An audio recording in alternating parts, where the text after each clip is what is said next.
Good evening, Nigeria. So finally, Professor Mahmood Yakubu, the INEC Chairman, don't bow out. Now, last day today we spent as he don't finally embark on that terminal leave we will been talk about the last time. So as we talk to you now, after now, he no get anything to do with INEC again. He don't wash your hand come out for INEC matter like Pontius Pilate. And he don't hand over to somebody else. We're being too YC. Somebody the day close to them always when he be saying in being day power. Welcome to Updated Pressures. This no matter what he be say we'll go discuss today. Plus, including say, we hear say Oba of Benin Palace don't finally react to the Iyaloja saga. That one never finish. ADC say they're not that desperate to take power, but they did desperate to save Nigeria. All this matter and more we carry come for the Motona this evening. Welcome to the show. Always a pleasure to bring on a matter with the share for Inside Nigeria. My name is Precious Enyi, and Namibia, a Minister for Information without office, when I don't give me like this. But let I begin giving the headlines of matter with the share for Inside Nigeria, one by fellow, and then we'll go move on to others. Yakubu don't hand over to Agbamuche as INEC acting chairman. As President Bola Tinubu confer national honors on him to thank him, honor him, say thank you. You do wonderful job well as you led the INEC. All right, we'll move on to other issues. And then we hear say the Oba of Benin Palace don't finally release a letter responding or reacting to the matter we get to do with the palace issue. That is the Iyaloja issue. That one said we go talk about him. Now, David Mark, ADC not desperate for power. Our goal is to save Nigerians. We know so on the suffer.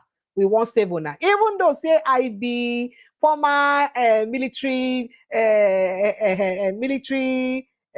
person before, and I don't did the Senate for 20 years. It no matter. We want save on for Nigeria. Now waiting ADC talk again. Tinubu don't seek National Assembly approval to borrow 2.3 billion US dollars, 500 million US dollars for debt refinancing. Now waiting then column. Okay, we'll move on to other issues. Abuse of court process. SAN don't dismiss suit on Jonathan's qualification for 2027 election. Say that one, you know, go get ahead at all. Trouble in paradise as a Afenifere leader lambast APC and President Tinubu say the only thing where APC they good at now to deceive people, manipulate figures, wuru GPT. Oga, what is going on here? Be coming down, uncle. Tinubu downplaying violent massacre of 7,000 Nigerian Christians. Government wrecked by corruption. US lawmaker. I they talk this one.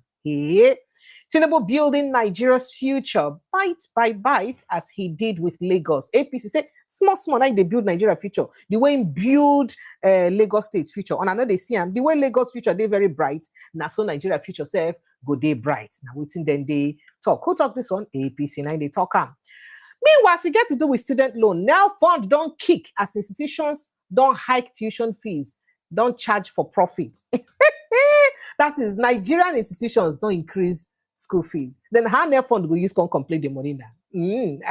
Okay. So students loan now, don't they get wahala? Natasha don't attend plenary session today after her suspension. So sit down gym today for the plenary. Nigerians to pay more for petrol as fuel prices increase in filling stations. As they talk to you, Nigerians don't see gas buy safe. Gas no day at all. Gas they cause problem. People they find gas to buy. People they shout say gas no day. Some way try see them 2000, 2005, 2006, 90 they buy per kg. It shock you? Okay. All right. Make we move on to other issues. I tell you now, say US don't they press neck where we made them designate Nigeria as country of particular concern, right? Abuse of court process. I don't tell on that one too. Make on know that one. Senator Baribe don't reveal major issues with Nigeria's electoral system. Say there better major issues with our electoral system. Federal highways of horror, collapsed roads, making life unbearable for travelers. This, according to investigation, plenty matter the way BC will go talk about today. We're not going to finish all of them before. APC thieves on APC thrives on deceit, manipulation, brought in foreign, in fact, I don't tell another matter before. Tinubu's aide attacks US lawmaker over Christian massacre. I don't tell another one. Niger State governor's aide slaps outgoing student, slapped outgoing student union government. Choose competence, stay accountable to Nigerians. Or gas Senate President Akpabio, they tell Nigerians, this is what they do, make gonna show accountability to Nigerians, it is very important. And then Pengasin don't fire back at Shetima, defend Dangote. Fire back at Shetima for defending Dangote. And as it get to do with fake certificates, release my transcript. Minister, they beg UNN. As UNN say, your result, now fake.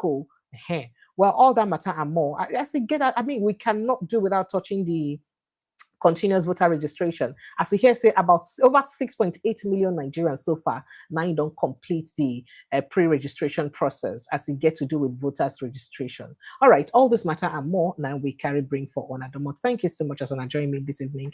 I suppose get Oga one Oga Patapata join me this evening, but they battle to join because say network they very, very bad. You know, say the way we say rain fall like this, network and rain need to go well for inside Nigeria and waiting me. But Oga Frank and Nawaji go join us very soon. But we could just begin touchlight the matter that really happen for Nigeria one by follow, and then we go bring on all those other matter them. So as I tell on the INEC Chairman Mahmood Yakubu he don't bow out today for inside as the chair of INEC.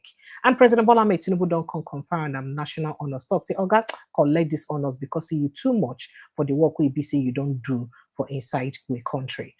Make I just get you a bit of excerpt of the conversation or waiting be say our President Bola Tinubu talk as he get to do with the national honors where he be say in honor Oga INEC Chairman. Let me see if I can get that very, very, very, very quickly. Sincere apologies. I've had quite a very full busy day. Okay, so let's see. All right, because Oga Bayo Nanoga now bring the announcement come for the month as EBC they talk about waiting the president do and how the president use honor INEC chairman. But reactions on the flow by Nigerians as Nigerians they say excuse me, Oga waiting you they give a national honor for. I be like say our national honor now waiting just use it do for that Christmas or everybody anybody shall go collect national honor. Not be person we do when they give national honor. Not be okay. So here waiting Ogabayo Nanoga get to talk. Now, he said President Tinubu accepts INEC chairman's departure, bestows national honor on him. President Bola Tinubu accepted Professor Mahmood Yakubu's departure as chairman of the Independent National Electoral Commission following expiration of his second term in office. No, Natamina leave he go. That's what we hear. Now, Yakubu was first appointed in November 2015. So now November the end, that is next month, now the end, but now leave, now you don't embark on like this. So that means that story about saying tell him to embark on terminal leave, not true. So according to Bayo Nanoga, the hearing, he said Yakubu was first appointed in November 2015 as the 14th INEC chairman, 14th chairman of the commission. For an initial term of 5 years. And of course, the appointment, which was renewed in 2020, has now expired due to the passage of time.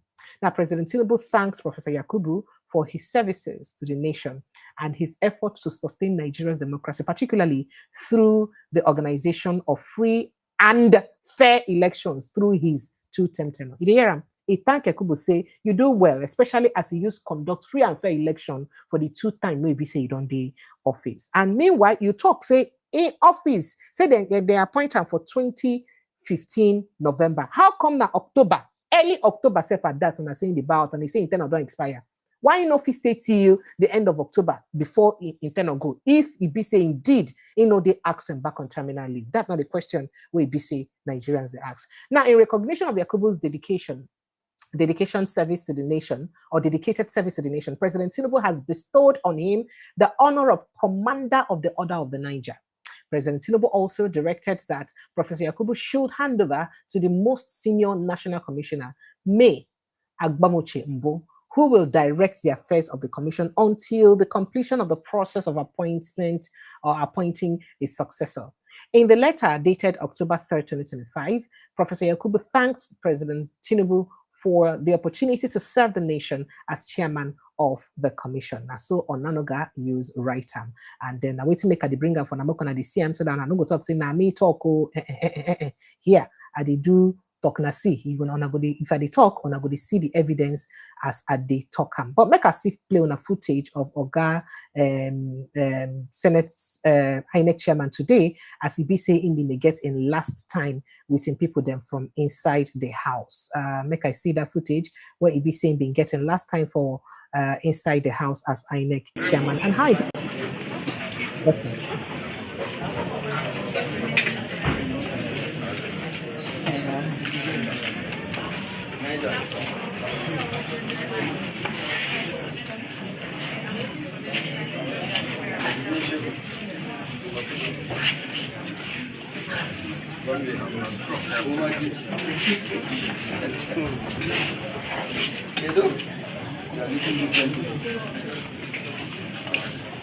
Very good.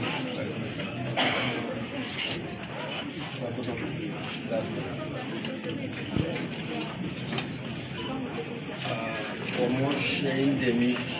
Did I pronounce it correctly? Promotion endemic. How is it? Educated? Very good. Babalola?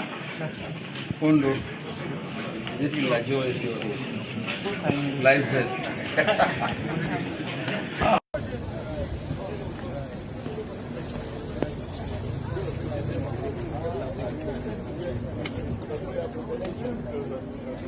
At this point, they escort him away from the INEC office.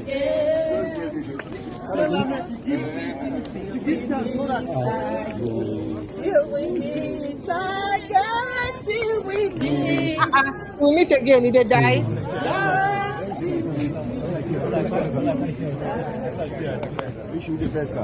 Yeah. We'll meet again.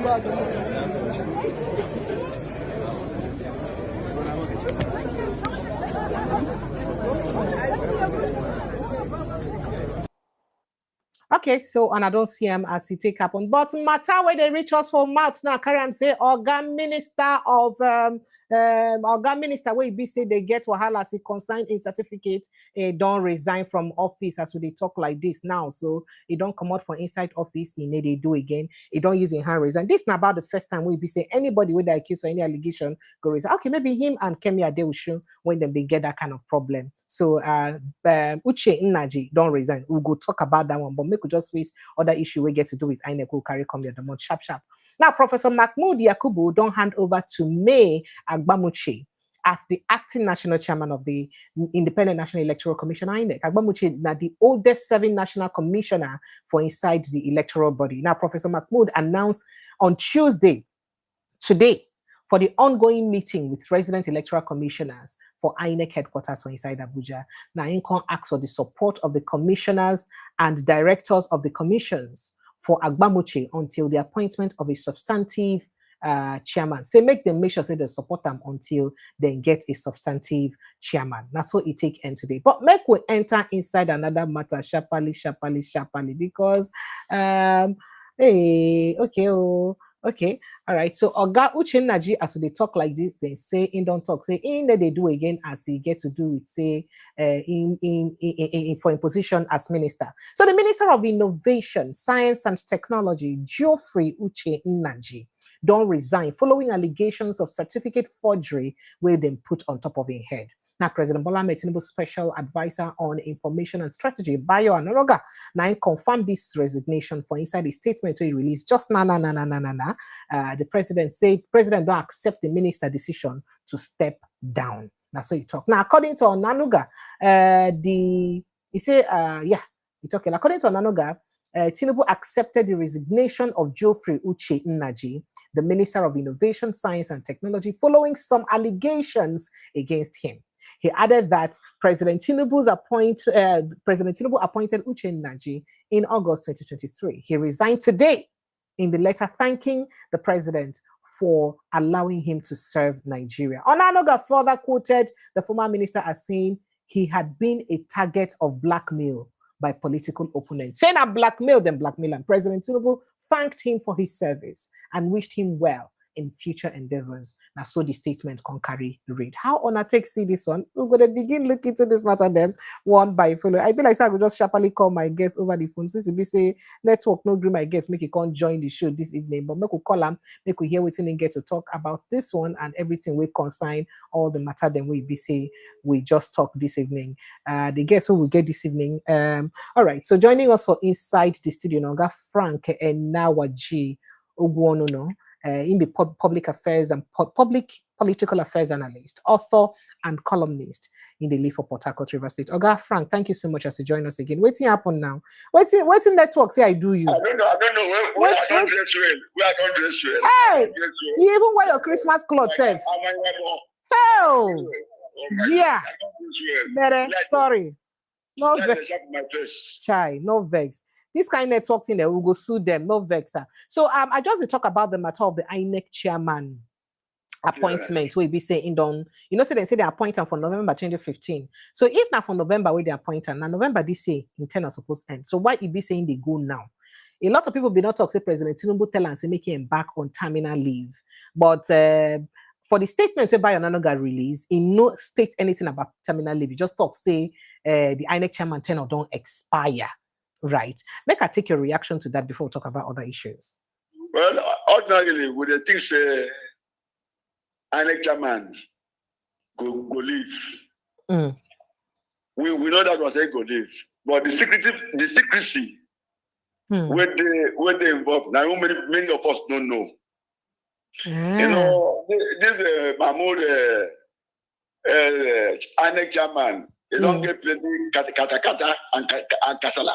He gets no. I never tell you another thing. No, make I give you one more expo. President Bola Tinubu thank him say for the 2 term when he serve. You know say he serve 2 term now as INEC Chairman. Say thank him say he hold free and fair election for those 2 terms. Say he do well. Where do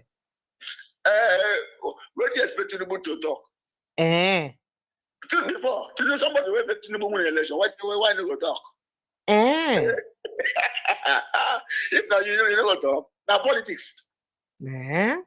No, politics. You can't serve. It's only where laws they work. Now you go say we use the law of the land. Checkmate like waiting the ground. For Nigeria, sometimes our leaders, now them be law. You don't know. So President Tinubu also bestowed on CON, Commander of the Niger, talk say do it. That is national honors. Yes, before, if now somebody will make you president, will fight for you to be president. You don't honor him. If no honor him now, when you leave office, I go honor him. Him do at least now you show up again, rob my back, I rob your back. So that for me, I know that will happen. But it's a normal thing in politics. If you fight for somebody, somebody will fight for you. And that's the normal thing in life. And it's working. But the unfortunate say it happen when we develop as a nation. It happen when we for this what you call 21st century age, which is the jet age, where we know say the world, where they call them saying a global village. Yes. So now him be the poala, because if what they do, they don't align with the law, they also embarrass ourselves. That's the truth. Because somebody cannot just leave office like this today. You don't give them away. It's for me. They're suspicious. He didn't leave office. When they resign the office wanted. Well, you don't carry national honor. Give up. That has been me. So the national. Are you saying that the INEC Chairman know they deserving of that national honor we didn't give them? You know that they follow the monitor election for this country. All the glitches, you don't hear that. We don't forget those ones. Glitches na mistake now. Oh, mistake. They accept them.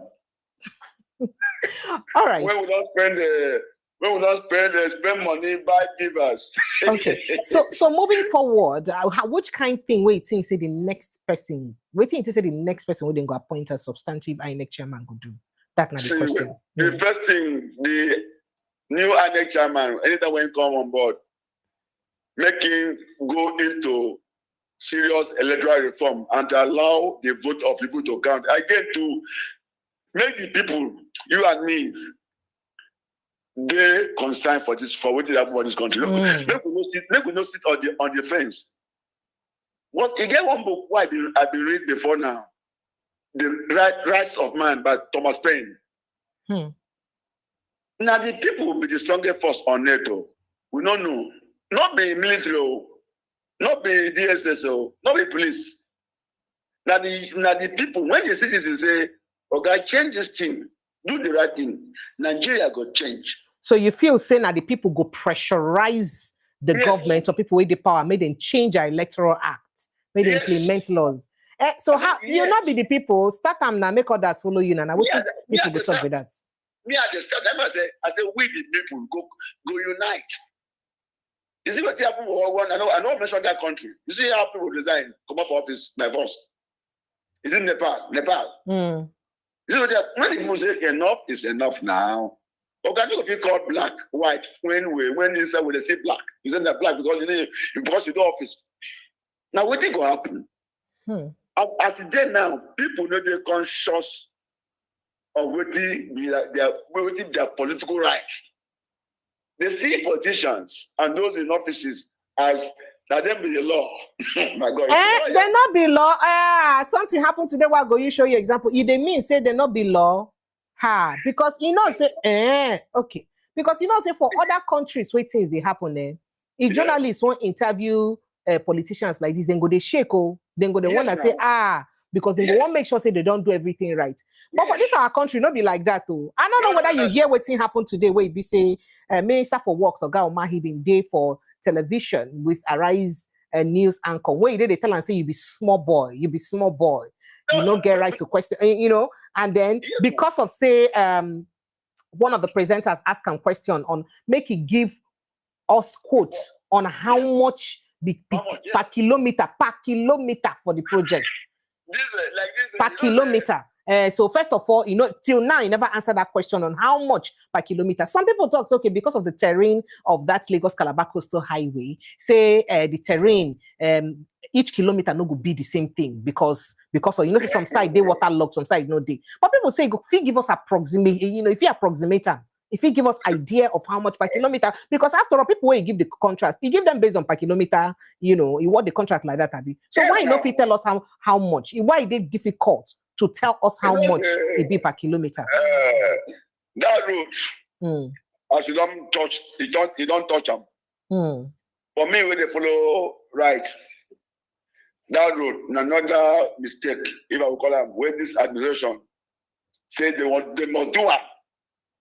There's no way where one administration. Are you hearing me? I didn't hear you. No one administration can finish that road. Considering the length, the kilometers, 750 plus. Not be my and Bezo. And the terrain, also the swampy area. Yes, because of the water them. Because of the water. So tell me how 8 years they go, like you see, my sister. Sir? I live for Port Harcourt. The element East Road is about maybe 40-20 kilometers. Just to patch, it take federal government.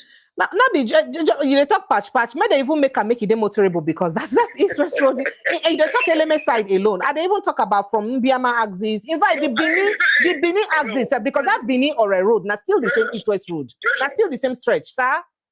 Sir? I don't want to give you the one you can say 50 kilometers, 100 kilometers. And they talk of the one at least 20 kilometers from element junction to trailer park. Now I and jump for students to write in Nigeria. Sure. So it is. Let me go straight to the point where you just asked me. The good. Say when journalists for Nigeria go ask our political leaders question, the next thing you see an insult. I've been get one day for radio. I've been there. Well, one commissioner they shake when I want to ask some question. They beg a bit. So I've been able to ask some question where God embarrass about. But today, we have thrown short overboard. Instead of us to And you know, one funny thing, when our political leaders go outside world, they humble themselves. They ask that question. Even when the parents of 1 year will come and, Mr. President, you know, how much are you going to use in running this New Yorks? They say 5 billion. But when you come to Nigeria, you ask them, how much are you going to use to buy this? They say, who be you? You don't eat well. See this poor man. They will insult you. And some Nigerians too, we don't know anything. Sorry, I use that word. God forgive me. Some Nigerians go say, yeah, when you ask president that question. Oh, so if you say now our fellow Nigerians now they aid and support these politicians into they arrogant to the people. That's what you're saying. Yes, we are the top. Oh, yes. Now, follow human beings, our fellow citizens, and they make out some politicians. They say, who are you to ask? As if Mr. President is not a human being. He's supposed to be accountable to us, all the governors. So any office, we need to be accountable to Nigerians. But what do we do? Let him go. That small boy. He don't even fear to open his mouth, go ask president. All right, make I quickly play excerpt of that conversation. Just listen to the interview. Make you hear the buzzbuzz we happen. Make you hear it. Play. So at first, Minister, after you had gone to report me in front of President Tinubu and said all sorts, anyway, I am not beholden to you. My job is accountability. You are too small for me to report you to the president. No, but they are empirical. You are too small Minister, for me to Minister, let me speak. Minister, let me speak.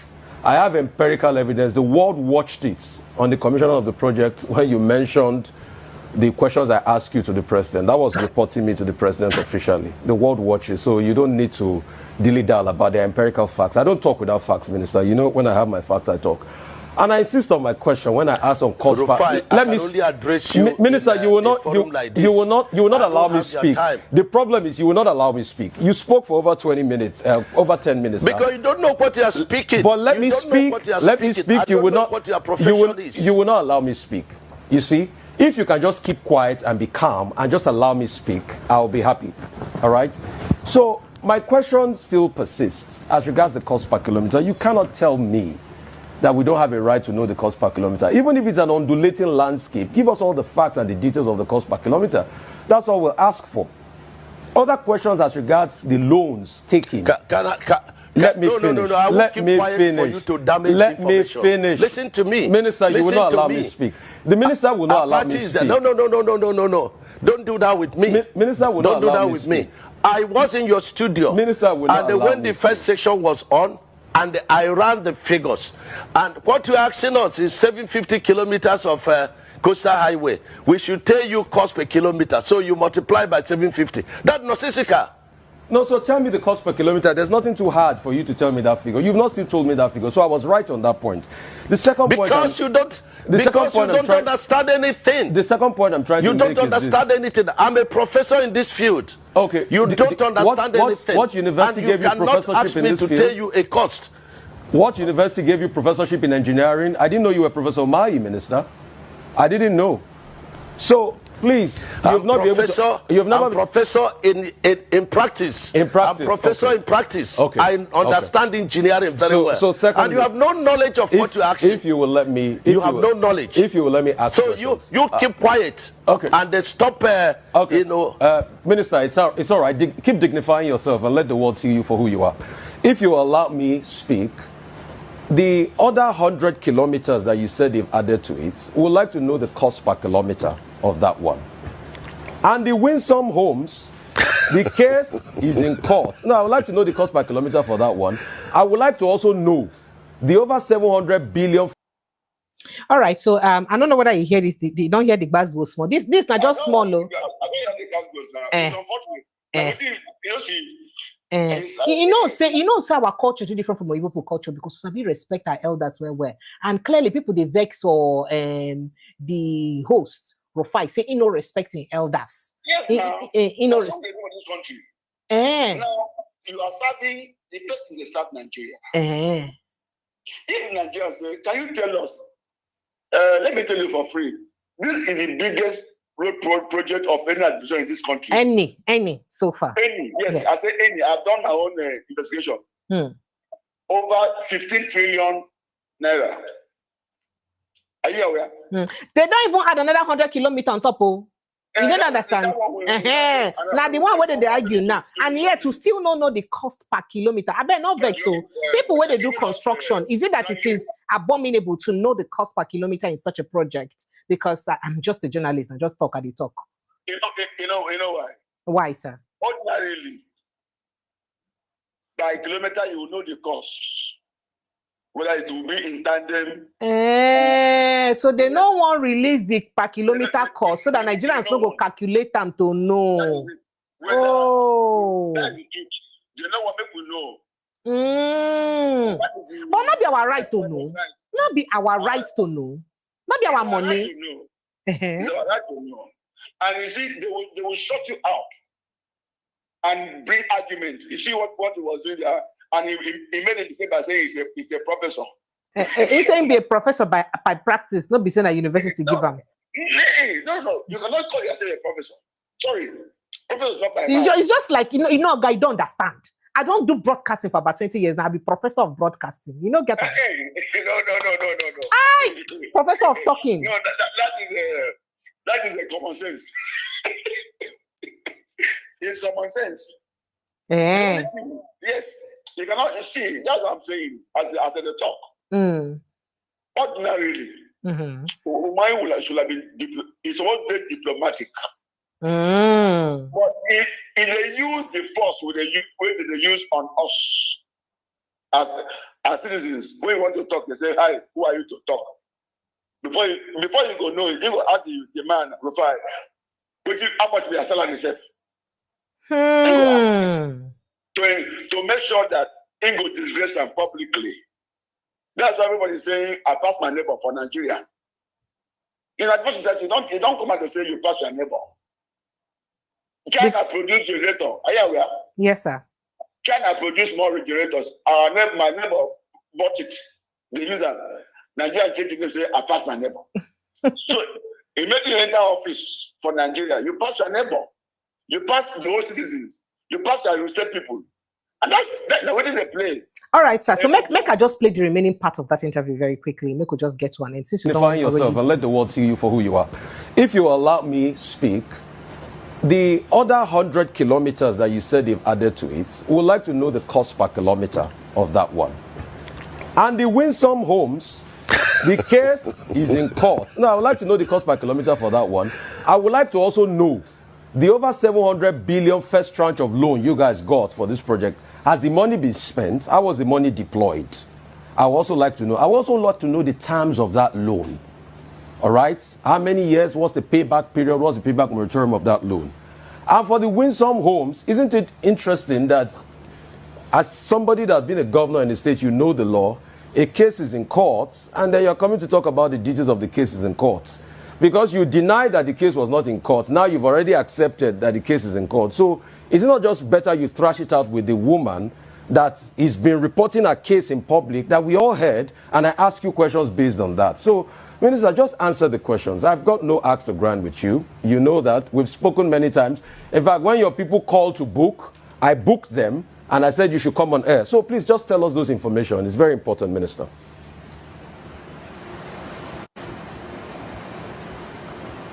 Okay. So at the end of that interview, there was actually no clear response to most of those questions we BCD journalists ask. What does this mean? It means our leaders, they don't believe in what do they call accountability. A way. Yes, they don't want us to know. Because, you know, they say if you know, nobody can control you. They want to. Now, what our leaders they do so that we just stay in darkness. We will see them. They go buy. I think many of them now they eat lunch for Nigeria, eat dinner for Dubai. That's what they do. So if you ask them question, say, can you tell us this? Like, how much? Even the what do they call duration of this so-called Lagos-Calabar Coastal Road? How many years will it take? Like I said before, 8 years cannot build that road, though. Maybe we know it. 8 years can never build that road.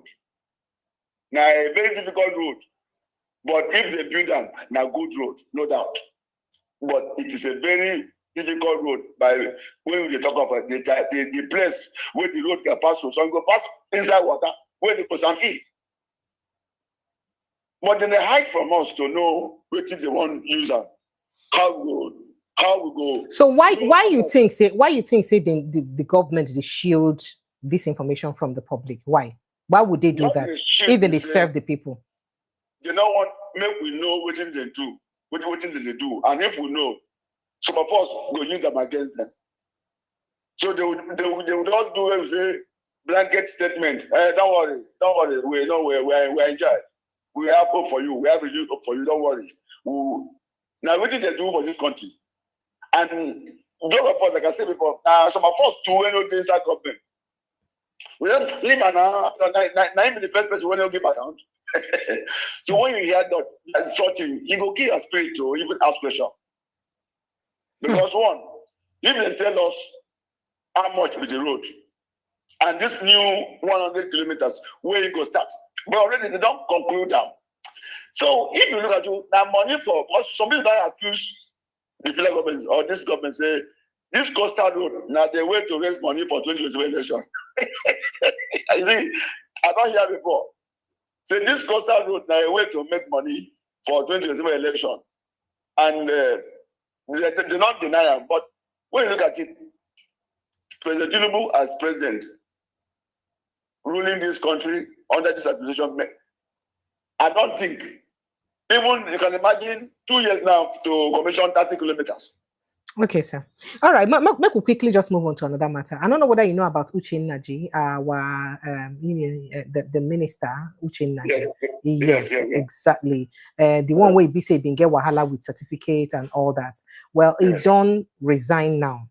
That is the Minister of Innovation, Science and Technology, Oga Geoffrey Uche Nnaji. He don't resign because of the allegation where there's summer for his head concerning in certificate forgery matter. He talks, say people they witch hunt them, so say making Kukuma leave the work for them. How you take say this one? Because Nigerians they don't they talk now say, hey, this one when they say he get certificate matter, he resign. Say you got another person where they the top where they still say he get certificate matter. Why that one to know if he resign? I don't know who did they talk about. So I say make I ask you. Sir? No, all of us don't build stand cover. Sir? I say all of us don't build stand cover. Who be that person and waiting be that case? But make I let you respond to this. Not be get out. If you put get out, you sabi. Not be gida if you put Baba. I don't understand though. Leave them. We don't end that. See, for me, okay, sir. Is in the history of Nigeria, this minister is, I would say, waiting do. Now waiting no day for this country. Waiting no day come on. So that means he honorable. For him to resign. For minister, we say in a month, you know how much they go on with. We work scarce for this country. I go say it's about what they call integrity. We don't care what go happen to her. Whether I go still work again, no. I beg I don't pray, say God go help her. Because see, when would they use fake something they work? Now they also destroy the image of the nation. Yes. If they know they go say somebody when they serve the nation, they use fake certificate. Where some of us we don't read get certificate. Here we don't see any work because we don't be politician. Like you get what happened for New York State about 2 years ago. Just ordinary allegation. The governor resigned about 2 years ago. So for me, I would say this man, thumbs up to him. We try to resign for inside Nigeria. But not be the first person. Remember, Madam Kemi Adeosun too now. Yes, I say, you know 2 days come on. Obviously, no day. Okay. Now, so if you dare to come on, which kind of people are supposed to do this kind of thing? You get anybody people then with the power you supposed to do? There are some people. See all the allegations. See, I can tell you. Sir? In some countries, for you to be that to say you don't inside government, they build house. When I did small from my village, I the year say, you don't think the office as a governor, as a president, they build your own house. Let people know. You go come out. They go impeach you. But today, even those they impeach them, then they beat drums. They go build and we are with you. So that make, even ordinarily, as they accuse you for waiting, they get some even evidence. Even for you to even protect your name, you just to resign. But you see, the more they criticize, they even bring evidence, even bring everything. So say, I beg, who be you to? We have the police, we have the AFCC, we have the DSA, we have the everything that will support. Even the court, we have the court. You can say go to court. God will give you one injunction. Say, I beg, star, I beg, stay somewhere. This man is a free man. He's a minister. He's a governor. He's a permanent secretary. So it's a worry our image as a nation. And for me, I would say, this man will resign. He don't also promote the name of Nigeria. People don't know. He don't promote the image of Nigeria for a minister of the Federal Republic of Nigeria to resign from office. That man, man, where don't paint our image in a good light, not a bad light, in a good light. So, for me, yes. All right.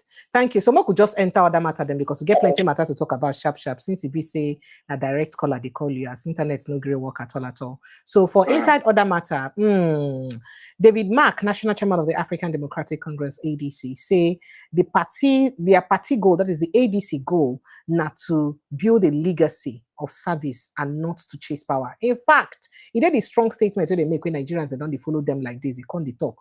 They say they know they desperate to get power. Say what's in their desperation be not to save Nigerians. And Nigerians come, they say, excuse me, now you want to save us? Okay. So speaking for inside their inaugural meeting for the party's National Working Committee, for inside Abuja today, Tuesday, Mark say that ADC was founded on a conviction that Nigeria can and will work for everyone. He said the party seeks to build an institution that is bigger than the personalities, than any personality, stronger than any moment, and positively different from any party in the annals of our country. So you talk. He said, what to make APC different, ADC day different is simple. We will be a party of purpose and determination, not impulses. An institution that champions democratic values. So now, to make the contact, they know they're desperate to take power, but they're desperate to save Nigerians. And Nigerians only react because of that. What do you think? Me, it's something like a politician. Who knows how to hoodwink, how to confuse Nigerians to think say that they be the redeemer. That's what they hear. After all, when PDP came on board, who did they talk? PDP, power to the people. You don't forget that. You don't forget. Yes. Now, the power there for the people. So PDP don't give the people the power. Now we see they talk. Yes, they don't give us power now. And APC came. APC change. But we see change now. Depending on the change where you want. Now positive change. I don't know, but change happen. I be no happen. And now, you know what? Not today. The APC don't practically. Not at the is the APC now they don't slow down to say change. What do you have? Progress. Renewed hope. So what did they back the talk? In the talk as a politician, when one come talk to us as if they are where did they back 10 years ago? In the power. 5 years ago, when in the power. Now when power don't reach them now, they want gang up. For me, their position, they won't make way so that they can also enter power. But you say they know they're desperate. Yeah, that one now Bobo juice as we talk about that. Are you serious? So they try to talk, so they really did desperate indeed. Before. If you see the kind of meeting when they make, that's one meeting. You know, politicians, they know how to actually come together to make this work. All of them, APC, they are PDP, they don't know. So each of them say they are not desperate. Now when they talk to maybe small people, they carry milk, they give. They are ready to, if politicians don't get there for power, you see, not Nigerian thing. My sister, any politics, I mean any political party where they for power, where they don't form, they look for power. So make them deceive, in the deceive themselves. For me, they want power. not be said they don't get desperate. They won't get power and they won't use tricks. See how to come into power. Now, wait till I know. So I know say they fight for power. So bottom line, you they talk say ADC no they sincere. People, politicians they see no. Politicians don't sincere anywhere in the world when it comes to how to get power. Let me tell you what I don't study. In some when you see even in America, if politicians in the opposition know how to spoil their show, then go spoil you. And they follow issue of Donald Trump and Obama when Obama was supporting Joe Biden. I saw the politics is everywhere in the world. It's the same thing everywhere in the world. But the only difference with Nigeria is say when our leaders enter power, instead of them to go with the law of the land, they still use it, they use with politics. So you think say that one because of say we get weak institutions, we need to hold them accountable? Or because which institution? Not the people. Sorry, okay. Not the people. See, institution, what is the institution? What was the system? The system that the people don't see. I mean, I don't do my personal research. When people say which institution, which institution? That the people. If, for instance, people see what is them bad, they say, "Oh, this is them bad." They will stop them. You go stop. But the same people, they go divide themselves. Some say pro, some say anti. So tell me how things go work in that country. So you say our people need to carry one voice, they talk. Now, wait till they try talk, sir. Okay? Before we not do with one voice now. Way. People, we then divided when we then talk on national issue. We're supposed to change our lives. And you and this division not be to the benefit of the politicians. So why you think all of us? Becca, I don't even understand. I tell you. Okay, sir. See, I did somewhere.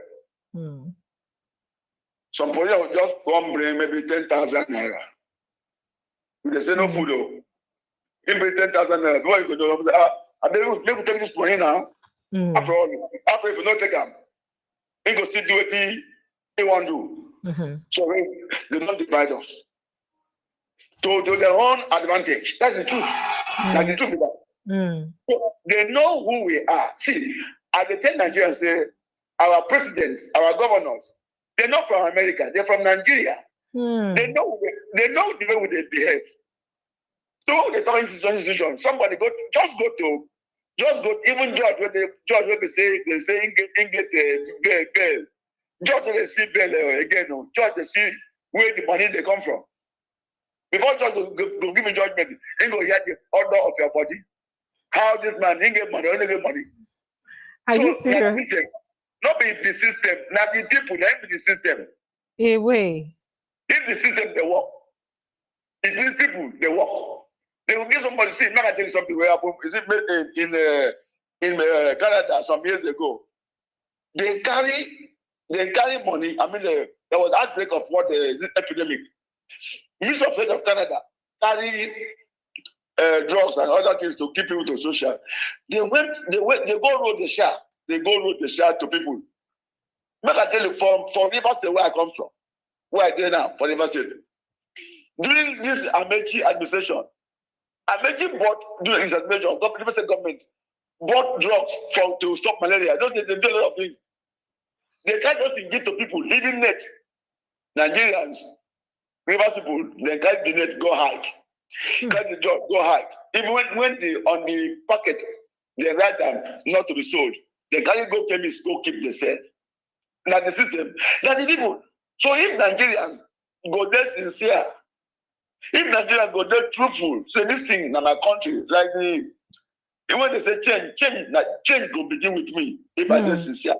So my boss will they conspire against waiting they good, so that we go take over, chop alone.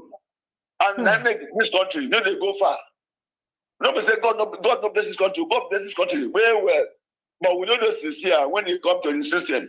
Because even okay, look at it. Somebody went on. Are you aware that anytime they want somebody go retirement, they delay every month. People they retire. You know. But to pay money, you will go office, go they pay money. I mean to receive their entitlement. You don't go to those where their work now to carry file to one office to the other. And if you don't give them money, you are fired your data in the gate. Forever. So you must grease their palm for them to attend to you. So they try to talk, say, now everybody for but not be everybody. People date too when they do like that. But it just people wait there, very few. Now very few. Quote me anywhere. This thing is there inside hospital. Even inside hospital, is there.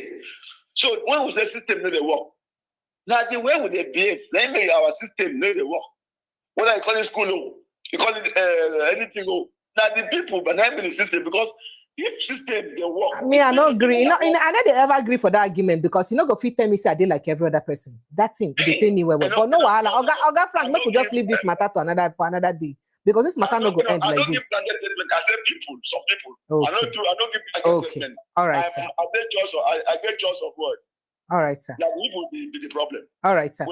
So make we move on to another matter very, very, very quickly. So I don't know whether you're familiar with this case we get to do with the president daughter, Iyaloja, General of Nigeria, and the people of Edo State. So I don't know whether you're familiar with that drama we happen. You're familiar with the drama? Continue. I'll be make a narrate and give you. I feel narrate and small. As a storyteller, what I be. So president's daughter will be aka the first daughter of the president of the Federal Republic of Nigeria and the Iyaloja General of Nigeria, right? So people don't from the time where be say this governor of Edo State enter power, people don't complain, say she they try use people to corner the executives of the market them to herself. They don't reason. So at the time where be say the women them, they don't even go do protest, complain. So bottom line, the one we can't touch everywhere, can't hit everywhere happened last week. When it be say the president daughter visits Edo State, say she they go say market leadership, the vacuum day for the market leadership. That is the market no get leaders. So say make she can't coronate, make she can't inaugurate the leaders for the markets. And meanwhile, the leaders for the markets for Benin or Edo State, they call them Iyeki. You understand? That is the market leaders. And then for her own name, na Iyaloja, that is the head of the markets. You understand? Because Iyana mama. And then Loja na market, so mama of markets, 9 they call them. But when she come visit the Oba of Palace, say she say vacancy day for inside the palace, so say make she come help them. Vacancy day for the position of the market women leadership. So say she say make she come inaugurate them and all that. So now as you mentioned Iyaloja, now the king conservating the Iyaloja. If the people can explain to and say, you mean Iyeki. Now he can say, Iyeki. Say the one where they know. So they don't know Iyeki general. Say each market for Benin get their own market leader. And say now the women them, they use their hand to appoint their own market leader. So say no be anybody that appoint up for them. This is what she can't do. So the king can pass on to a chief. Make the chief explain to them. The chief can explain, say, the role of the market leader, Iyeki, for inside Benin land. Say now, as much as in a market, say it not be just market leadership role. Say that they also conduct traditional rights because of say then they tied to the palace. Then be like the direct link between the palace and the market women. Because say the Benin people revere the women a lot and then they value the market a lot. So say there's some traditional rights where the market leader will perform based on instruction from the palace and all that. So say when you come because the person which they appoint as the Iyaloja General of Edo State, now Pastor Pastor Josephine, you understand? So bottom line, as the they tell you story now. Oh, so as the king talk this one finish now, then the matter can't end. What say it don't end? Unknown to the king, say she don't already finish the coronation. Why she put crown on top the person's head 3 times, bounce am for the head. Say now you not be the general person where they take care of all markets for inside the Edo State. With the support of the governor and his wife. Yeah, thank you. No vex. So right now, people for Edo State, don't they vex? They say, which kind of thing be that one? Say this thing abomination to their tradition. And say that disrespect to their king. Say you first of all come. You don't even tell the king, say you don't already do them. You can't do like say you want to do them, but you don't do them. But the king now don't release statements today. And I wouldn't say make I tell you. So, sir, I didn't hear, sir. Is it the one when politicians they get mind or get eye for what they make somebody popular. Mm. Yes, they won't put idea. What's in the make person popular? Market. Yes, yeah, for you to be for you to be head of market will say in a union. So you see, people have money, what I like is the money they there for market. And again, now, you see what I know they like for this country. Mm. We they set aside our law. They use our personality. Mm. They do wayo. Now, if the Oba no get, if the Oba no get, they careful, but I tell you what to happen. You go see, said they go break another Oba. Hey, people been don't talk this thing now, saying a systematic way to change the Oba of Benin. So you see they talk and say, if you know they careful, they go, nobody, see, people don't talk, people away from Benin and say, it's impossible to change the Oba of Benin. Say, you know, they possible. Hello, I tell you. Sir? What about the Emir of Kanu? How many is there now? Hey. See, when politicians want to do something, they go first divide the people. Eh? Now they know what they're doing. Before go here APC and PDP. No, they go see. They need to be make us speak broken or pidgin. Then the people of Benin or Edo State, but now government don't put that inside. What do you think? They go use police. They support the one where they put against the wish of the people. They go do am say they on ground. They go use every power where they get. Even the Oba will not go talk again. If he talk anyhow, just watch out. If he talk anyhow, they will call you may call it abomination. You may call it something. Politicians go do am. I think with they say desecration. They go do what because of what they get for mind. They go do anything, ignore the tradition, whether they for maybe 500 years and change everything. It happen now. So for me, make the Oba not be careful about this matter because politics don't enter. Politics don't enter. If you don't know, because it could be, I just tell you, but they don't say everything there inside Oba control, Oba hand. And now when they don't go touch that one, now governor they involved. Governor they involved, they give the new person support. They won't get problem with the Oba of Benin. And I make I read the reaction of Oba Palace Shapali. It dated today na 7th of October.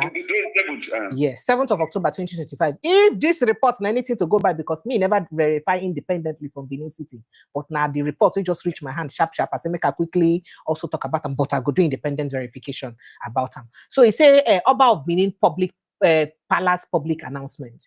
This public announcement is issued on the authority of His Royal Majesty Omonobanedo Uku Apolopolo Ewuare II, CFR Oba of Benin. Now, while the palace maintains its position that Iyaloja concept is alien to the culture of Benin, the palace also frowns at the use of trade associations to run open markets and to play partisan politics. You hear them?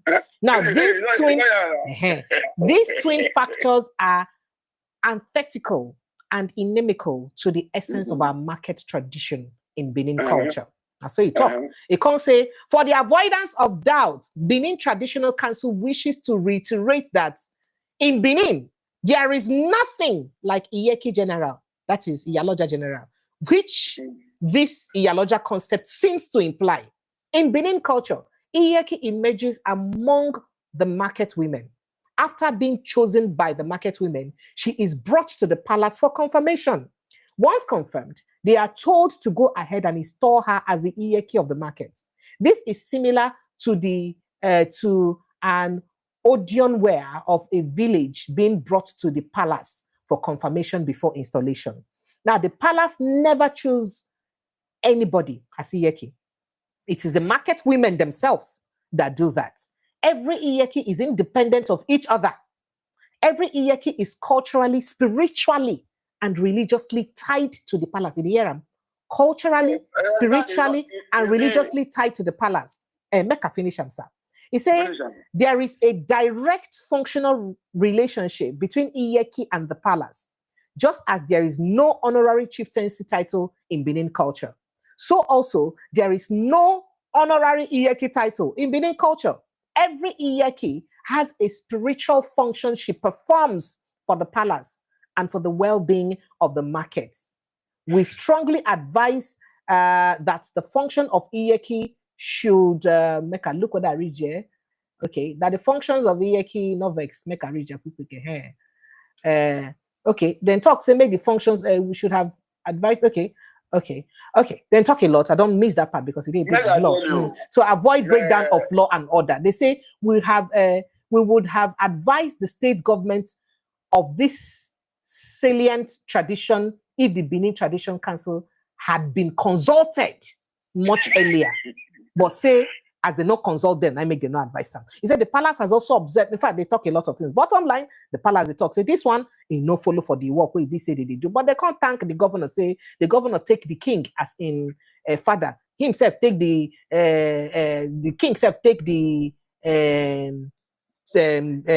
governor as in son. In fact, he say, at this juncture, the palace wishes to appeal to the market women and the politicians behind them to eschew dragging the sanctity of the name of the Oba into their partisan political affairs. We hereby comment such as the Oba's word is final in the Iyaloja saga, but did the market women respect and observe this in the previous administration, that they allowed themselves to be used as political prawns? In fact, they talk a lot of things. Precious. Sir? Politicians, they have a way when they catch people. They don't enter market. They don't enter market. When they put the Oba, the maybe Oba spokesperson, they try to see how to play through. But politicians, so far say they don't divide the market people, give some people appointment. He go shele for there because those when they give appointment are when they get access to government, to governor. You know what they do there? That be the image of government of Edo State now. Why the other people they support the Oba? It go very difficult. For me, I go say I know be Oba advisor, but I go say Oba making them careful because what thing happen now, you go this case go reach Mr. President. Now President daughter now. There'll be unrest. But they're not to be unrest. Who they call the unrest? They say now Oba they sponsor people to cause unrest in the Benin. Hey. They think the post Oba. You know the Oba of Benin. If I in the apart from what happened in the 14th century about the Ewuare II. Yeah, Ewuare II. Yeah, I would say Oba of Ewuare II. Go ahead, sir. It's the only Oba in the land that has, I would say, for Benin or for the south side, where they respect, where people they respect. And now what this people want to now, they want to take the power of Oba come off in hands. This is a, I would say, I will use this grammar now, subtle way to do it. And they don't give them the appointment, and the person he does accept our appointment. The person is going to get the appointment. He will correct the appointment. He will say, not be the way they do it, but they don't give up. They won't use them as foot soldiers. Say, I beg, work for us. Now, politics. They don't see the power of Oba. Say, Oba, you don't say for Benin. They respect Oba past governor. You know? Hello? I didn't hear you, sir. I said for Benin, they respect Oba past governor. No, then they jealous Oba. So they want to have to cut in feather or in shoulder down so that Oba go there and say ceremonial Oba. Not be Oba who will give order, say block this ring road for Benin. They go block. Or Akpapa road, block, they go block. They go say, who be you? You be Oba, traditional road, I don't get power for government to. They go use police even block Oba, make it not come out. So for me, I go say, this matter when they talk now, they don't turn to politics. And they get, before you see that, they get target for this thing what they do now. Not because just market head. He get political undertone. So somebody they talk here now say they no feel remove the Oba, but say be like say they just want scare him so that he no go get choice but to the support the president. I tell you, if the Oba gives any order in the name of to breach security, you will see what will happen. So you enter that place. Oh, forget about it. Federal government, they don't do anything wrong. This is what they talk with you now. Me, I just say that politics. Okay. You don't see the power. All right. Okay, sir. Because of time, no they again. You know, saying a direct caller is they call you because my minimum wage need the minimum wage too much. So so make I quickly ask you my last question. Wait, I want to ask you, and that one gets to do with sitting President Bola Tinubu wife, Madam Remi Tinubu talk for inside the function which IBC she attended recently. I think last week or over the weekend or so, which she attended the function. I don't know whether you remember for inside notes where she talks say. As we did like this, corruption don't get anything to do with us again. We don't hand over corruption. We have finished it. Corruption no day again at all for Nigeria. You understand? Say, in fact, see people now for abroad, they find way to come Nigeria, to be associated with Nigeria because of the good work President Tinubu they do. Let's listen to her briefly, sir. In the spirit of Mr. President, that his speech was different. Calling on us and Nigerians, stop bad-mouthing your nation. Gone are the days when they say, oh, Nigeria is the most corrupt country. You won't hear that again. When people, even when I go abroad, when they hear you're from Nigeria, everybody's interested. They want to come to Nigeria. Nigeria is the next destination. We have to be proud. What we have to do is rise up and build. I'm 65 years old now. I pray I live long. But I'm working so hard so that when my husband finishes tenure in office, then me too, I can walk around safely. That is what drives me to do the work. All right, sir. So I said, make I ask you for your side of Nigeria where you did for River State, corruption don't finish, Abi. You don't get anybody with that abroad where you say they ask you, sir. Might I shock you? Okay, sir. You see, what our leaders they do, then they embarrass themselves. He said, strongly. What there is no nation waiting for this world, what anywhere. That way corruption no day. It's just the magnitude. How will they high? What anywhere. So for anybody to say, like I said, corruption, like our president went to Brazil. Say there's no corruption in Nigeria. Who are you? Even in Brazil, there is corruption. Sorry, even in the US, there is corruption. The only thing that when you are caught, they will use the law to check you. But yeah, our law, the corrupt law. Our law, the corrupt. So for me, that statement where in the collaborate with our husband been talked about a month ago. But not be the real thing. You know the real corruption there for Nigeria. And let me also tell you, I also tell you, Nigeria is not the number one in corruption for the whole world, though. Because like I say, corruption there every country. In every country, anybody will say corruption not there in country. Now lie. Quote me, I mean the talk. But the system they work there. That if they bring you, if they catch you, they go use the law of the land. So the system they checkmate the corruptions and where their country. Now we see they try talk. Yes, now make laws. If I do one thing that is, they go use law, not a power where somebody just say throw him inside prison, punish him. Because see, like Nigeria is one going to arrest you now. They don't even ask them because the person where they talk get money. They go silence you, make you not talk. Now corruption also. So for me, make a no drag that matter. That talk where talk. Now waiting boys do they call bobo juice. You know get ahead. As the day, corruption day. Like as I also talked before, no country where corruption no day. But now the law, then they guide us, make we no do excess. Okay. Even in China. Okay, sir. Even in US. Okay, even sir. In Israel. Okay, sir. Day. All right, sir. Corruption, that will not be campaign. All right, sir. All right, sir. So very quickly, we hear say President Bola Tinubu don't tell National Assembly to approve another $2.3 billion for them to borrow and another $500 million for them to borrow. Say they won't use them to finance our debts. Our Well, Before, I think the Senate President, about a year ago, said anything where President Tinubu asked them to do, they go do it. But we don't meet our targets now. Our this year target to meet them for August. People will meet target, they see they go borrow. You see, I tell you, that is what they have for this country. When the boss say we don't get money for subsidy saving, what do they use and do for Nigeria? When will they split the borrow, and when they borrow, will not see the impact, the positive impact on the livelihood of the citizens. Not be them they shout, say, oh, it's working.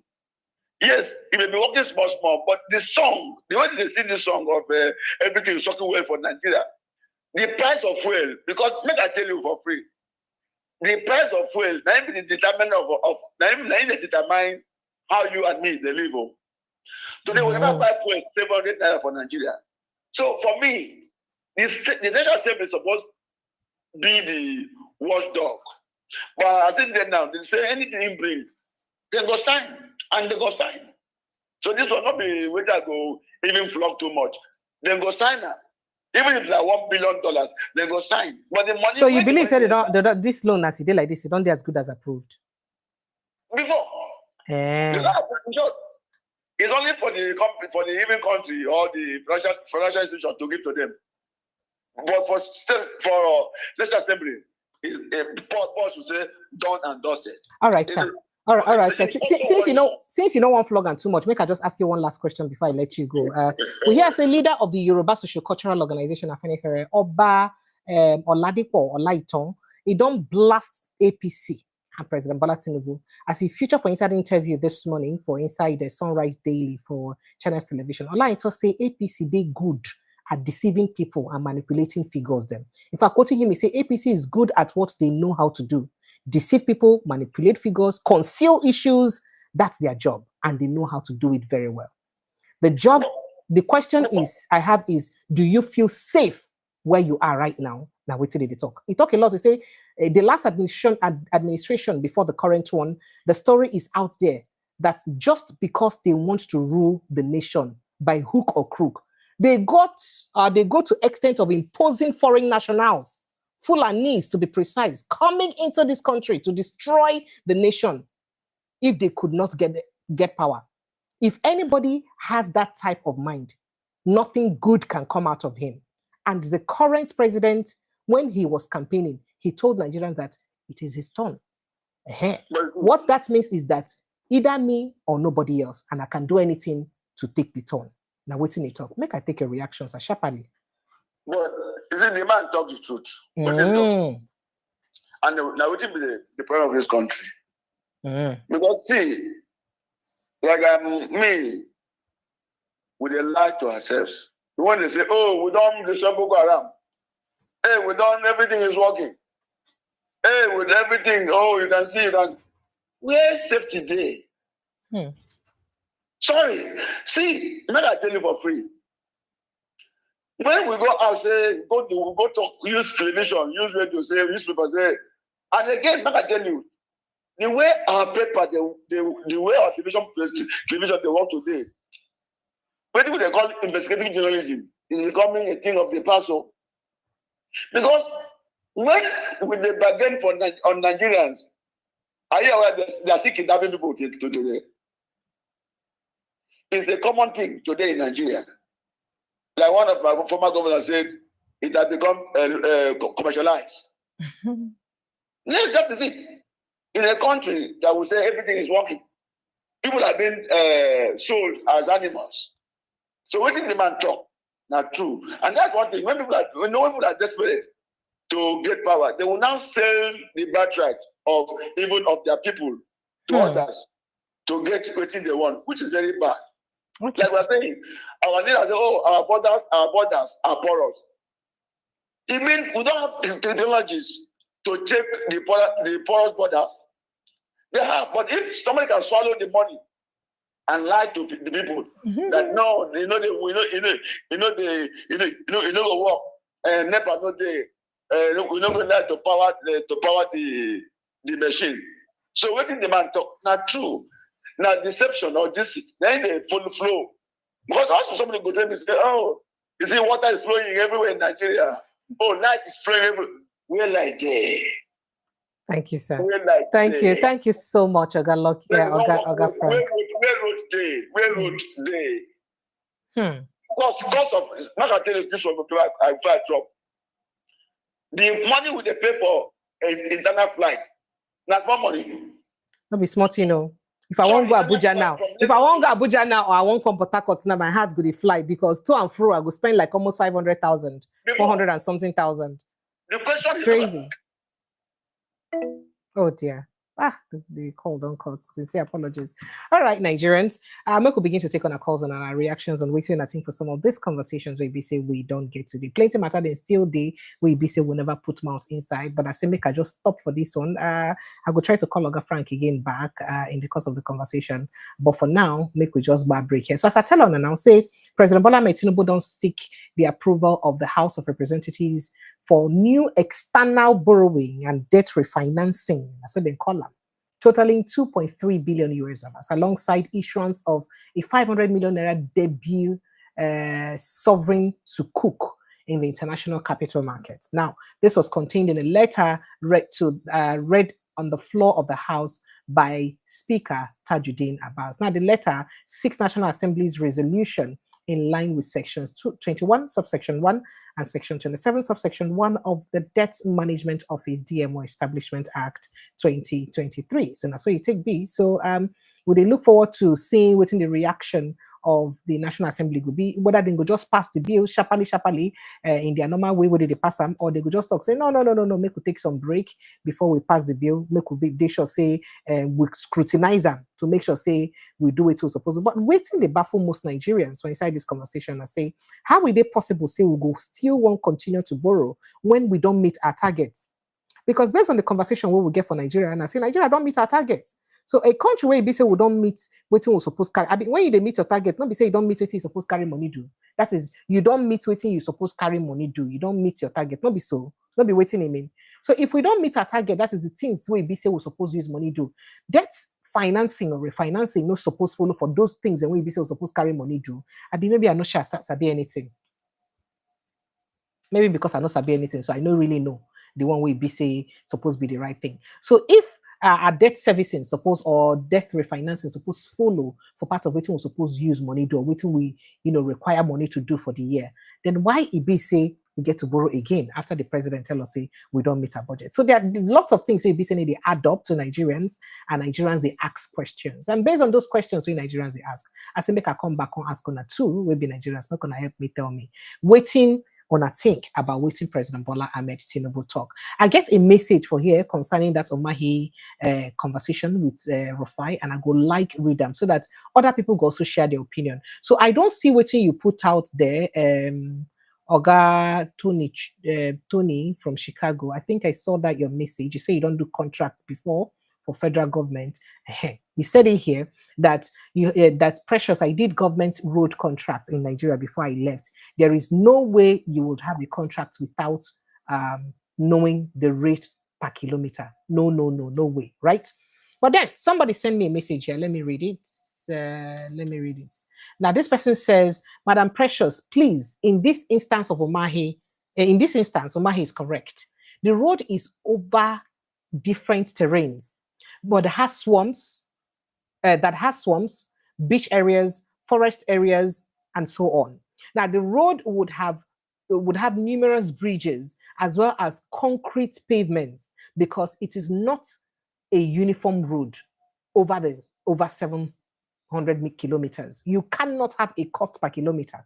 This is because no 1 kilometer is the same over the road length, and different work efforts, materials, and constructions type would be required to implement the entire road construction kilometer by kilometer. You say, hope saying the claim. He said the best you have to do is to divide up the entire roadway into homogeneous sections and have cost per kilometer for the sections. The roadway section over beach areas would have costs different from sections through swamps and across rivers and creeks. Similarly, the road sections that would go through the mangrove forest also have different costs. I totally understand what they talk, because I mean the road may be the same terrain all through, or throughout the entire length, right? But the question be say, what stops the government from giving us the costs per kilometer for the different terrain? We'll not get more than 5, 6, 7, or even 10 different conditions of terrain or conditions for the different length of the road. So if you give us, say, okay, for areas where they swampy, this na the amount per kilometer. For areas where we get to do bridges or put rocks, this na the amount per kilometer. For areas where they like this na the amount per kilometer. Now, so we discuss with the contractor. Is there anything wrong with telling us that? I want to know, because I know Sabi, I know the contractor, and I talk. I want to know, because are you telling me that if it is in another country, abroad, a country where we say value accountability, a minister where they in charge of that kind of work, no go come out, can explain why in no fee give them instead of shutting up the journalist? I want to understand. Let's, have a clear conversation. Please, people who are into project, I bet come and help explain to local women, because I really know these things. Waiting we day here they do now for the purpose of enlightening Nigerians, so that they go know, may they understand. Because we get to enlighten Nigerians for Nigerians to know. I think I get more message. How can anyone say that there is no corruption in Nigeria? Nigeria's middle name is corruption. Nigeria rated the most corrupt nation in the whole world. I am a criminologist and I know what I am talking about.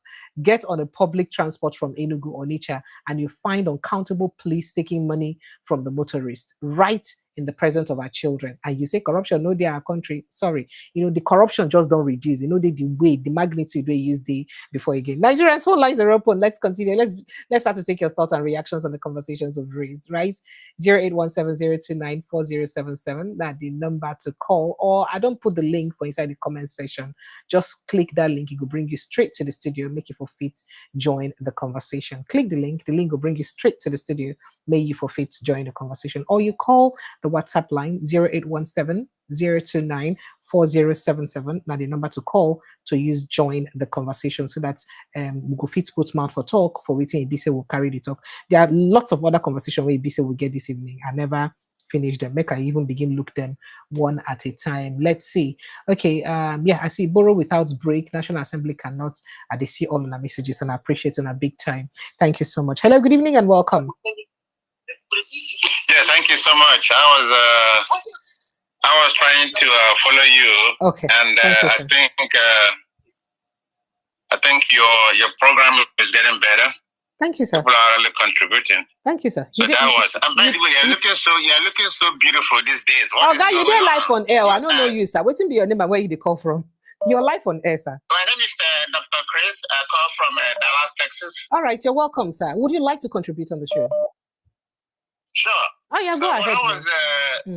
So what I was trying to contribute is the fact that the Minister of just resigned. Okay. Yeah. Yes, and I think he actually saved himself, and saved his his face from disaster because and also. Couple with the fire is an Igbo man. Igbo people don't joke with. I mean, when you go to the village square tomorrow and he says he has an education, they say, shut up, you don't have any education. So I think he just wanted to, but I think it's a good thing. Bola Tinubu himself, his 4G certificate is still in power. So anybody who wanted him. Who be that? That's true. Yeah. Bola Tinubu, yeah. Who you be? You got evidence? Evidence. Sir? You mean the evidence from Chicago University? You there, Chicago, sir? It's up there. It's up there. The problem we have in Nigeria is that we don't follow the procedure, right? That's just the problem. You don't follow the procedure. How can somebody just come off all of a sudden? He says he has a degree, has no degree, no education. And he's up there. What is he going to take the young people? Who is going to learn from him? Yeah. Somebody said, Bola Tinubu, you need to have this. I mean, Nigerians are fooling themselves. How can you have somebody who has something in his eyes pick up somebody's thing? It's not going to happen. So I'm glad that he did it at least to save face.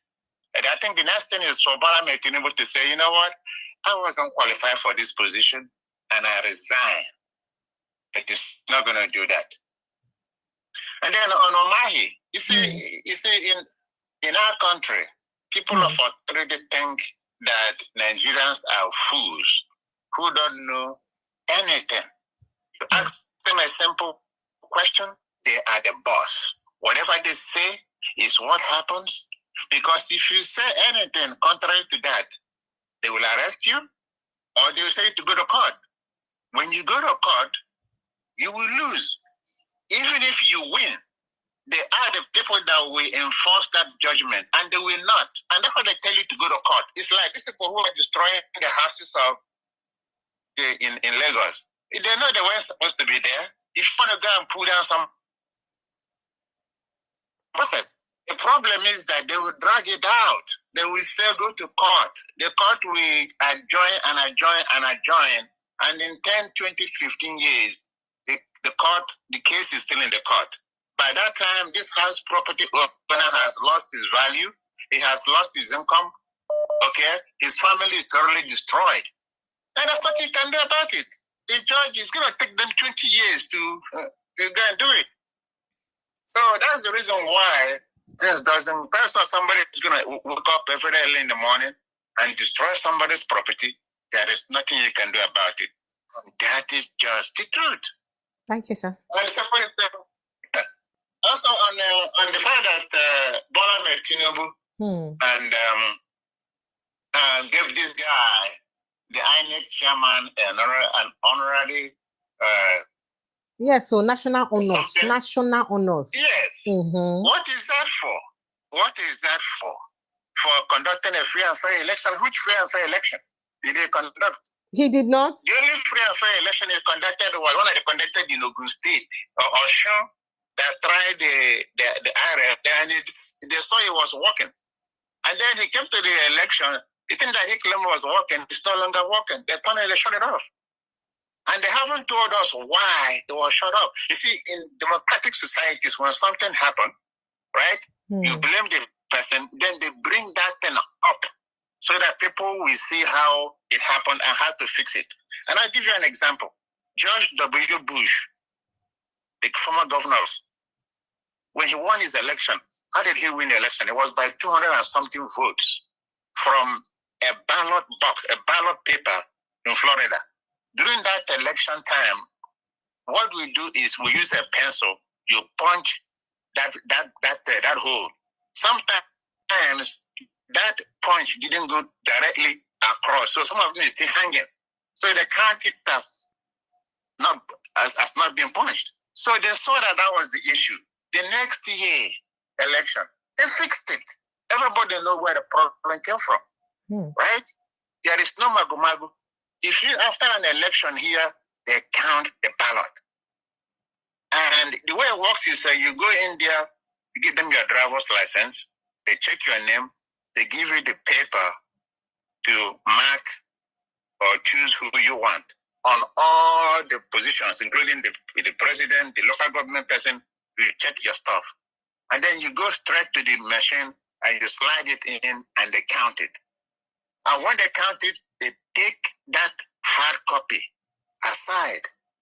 They will keep it until after the election. If the winning is between less than a certain percentage, they manually recount that manually with all the parties around. If you still say that you don't believe them, it's okay, no problem. Bring your counting people, the people that you trust. But this time around, you're paying for it because the other time we they paid did for the it. election, they recounted it. Yes, they paid for it. Now, if you don't want it, no problem. Come with your people. So not be say they go tell you say they no go fit count them. They no go tell you go to court. Exactly. No, it doesn't happen that way. So they say bring your own people. You bring them. They bring out all the whole people from everywhere in the states. It's not even like last time around in Arizona after the elections, Donald Trump was still saying that he didn't Joe didn't with Arizona. They said no problem. Send people. and bring out the whole election from the state in a big warehouse. Boxes. They counted everything. They recounted everything. Okay? If you don't believe them, no problem. Bring your people. Come and count it. Thank you, Since sir. the election happened, go to IRF, go to this, you can see nonsense documents. Thank you, Making sir. mockery of Nigerians. Thank you. Thank you so And much, making sir. mockery of themselves. Thank you. Thank you so much. I appreciate you, sir. Thank you so much. Thank Have you, a sir. have a great day. You too. Sorry, Thank you, sir. Bye. All right. Okay. Thank you. Oops, my phone lines on the buzz non-stop. Make I look whether I go fit quickly talk to people.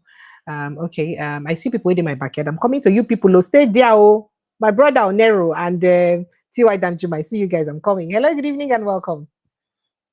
Hello, Precious. This Sir? is Ken Ago calling from Washington, D.C. You're welcome, sir. Go ahead, sir.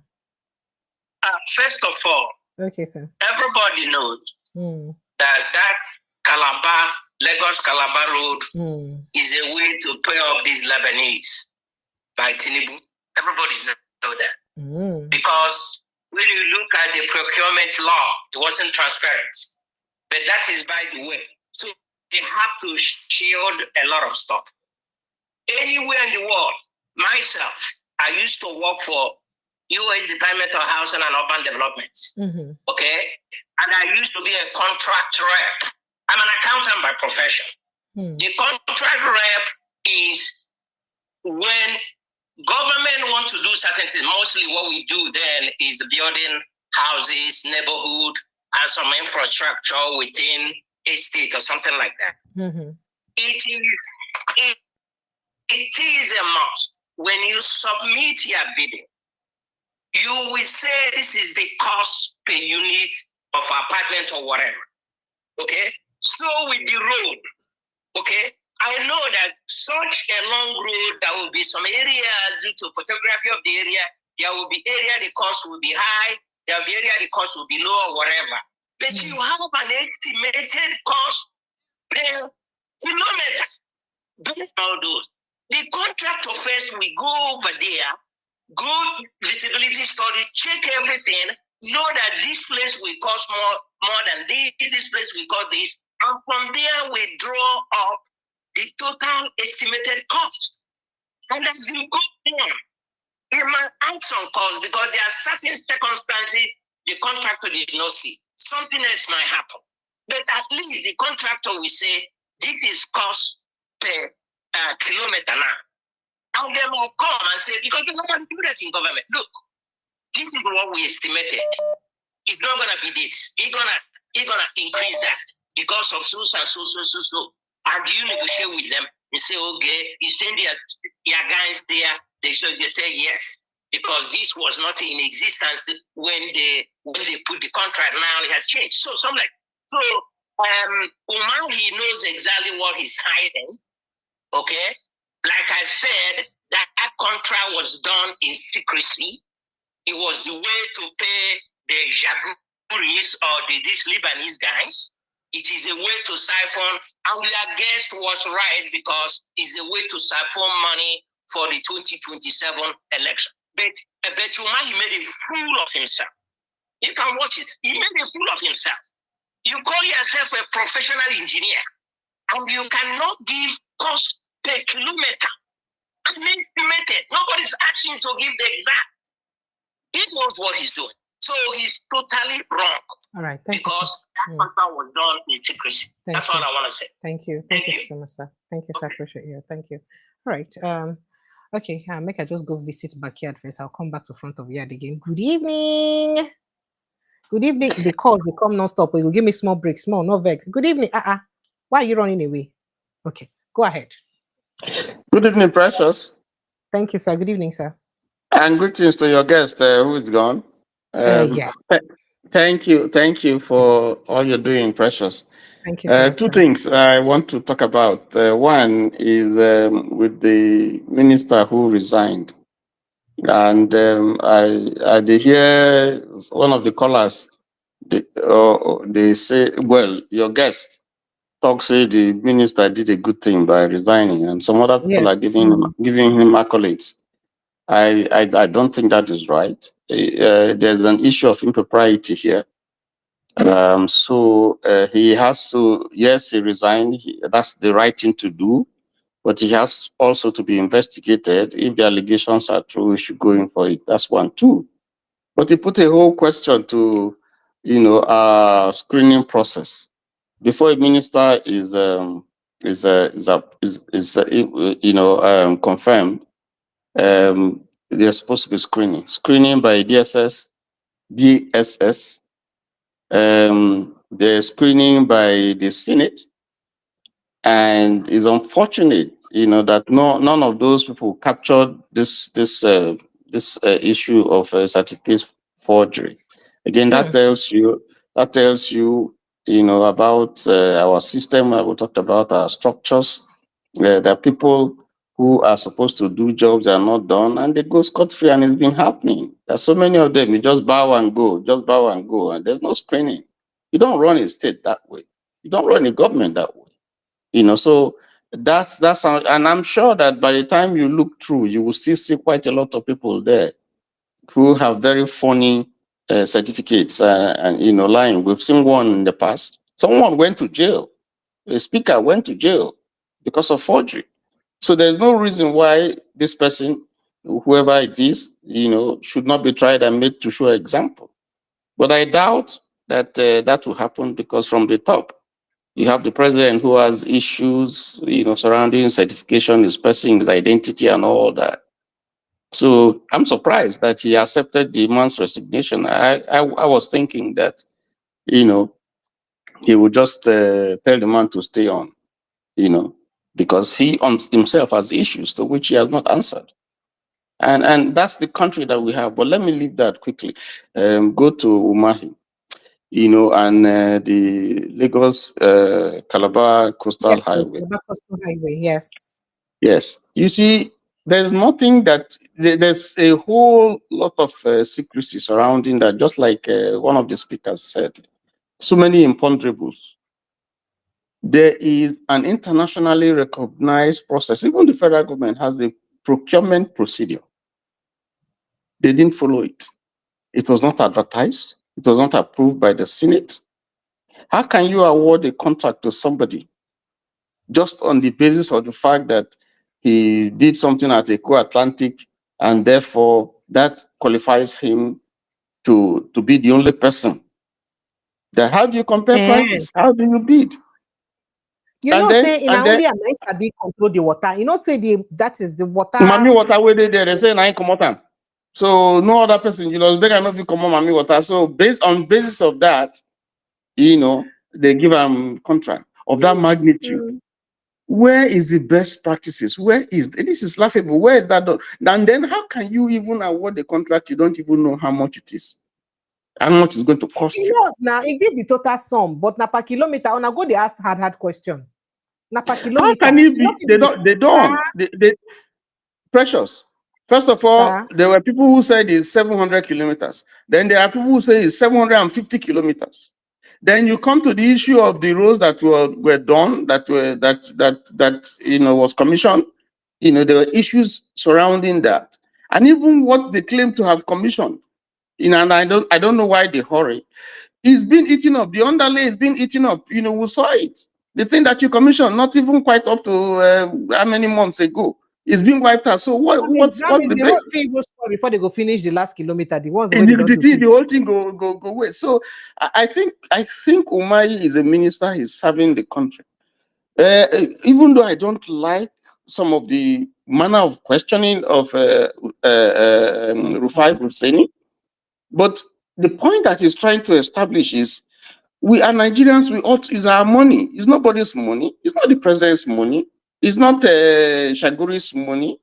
We want to know how much this thing is going to cost. We want to have an idea. And if you're a professor, as you claim to be in engineering, there are best practices. There are ways by which you can tell Nigerians why this project is important.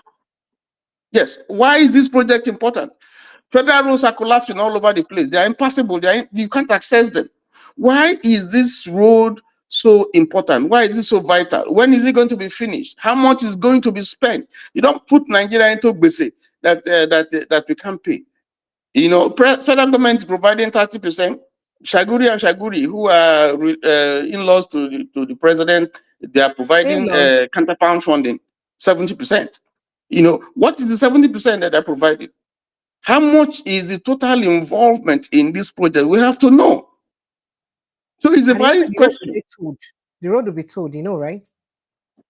It's going to be told, I know, because that's the only way they can get the money back. But even then, what I'm saying is that, you know, there's no transparency about this project from beginning. There's no transparency. What of the places that they have destroyed? People who are still crying that they have not been compensated.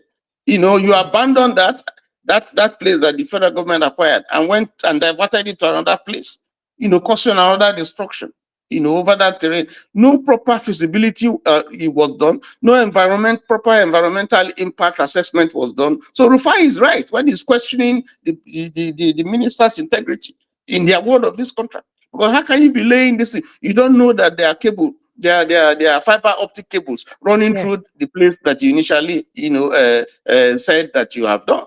So who did the environmental impact assessment? And who paid him? You know, so there are questions. So if anybody is angry, if Rufai asks, even though I don't agree with the manner of asking his question, but he's right in saying, Minister, you got to let us know. You have to tell Nigerians, you know, the truth about this project. You know, it's not your project.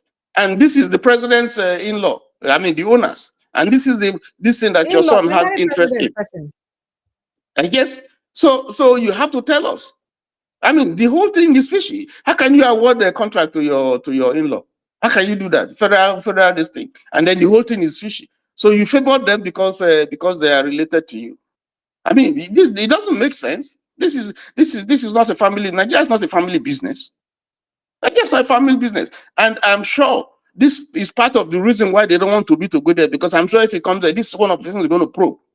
You're going to probe it and jail anybody who is found to wanting, because the amount that is involved and mortgaging the life of Nigerians is a debt that we're going to pay for a long time, and then we're going to be paying toll gates too for God knows when.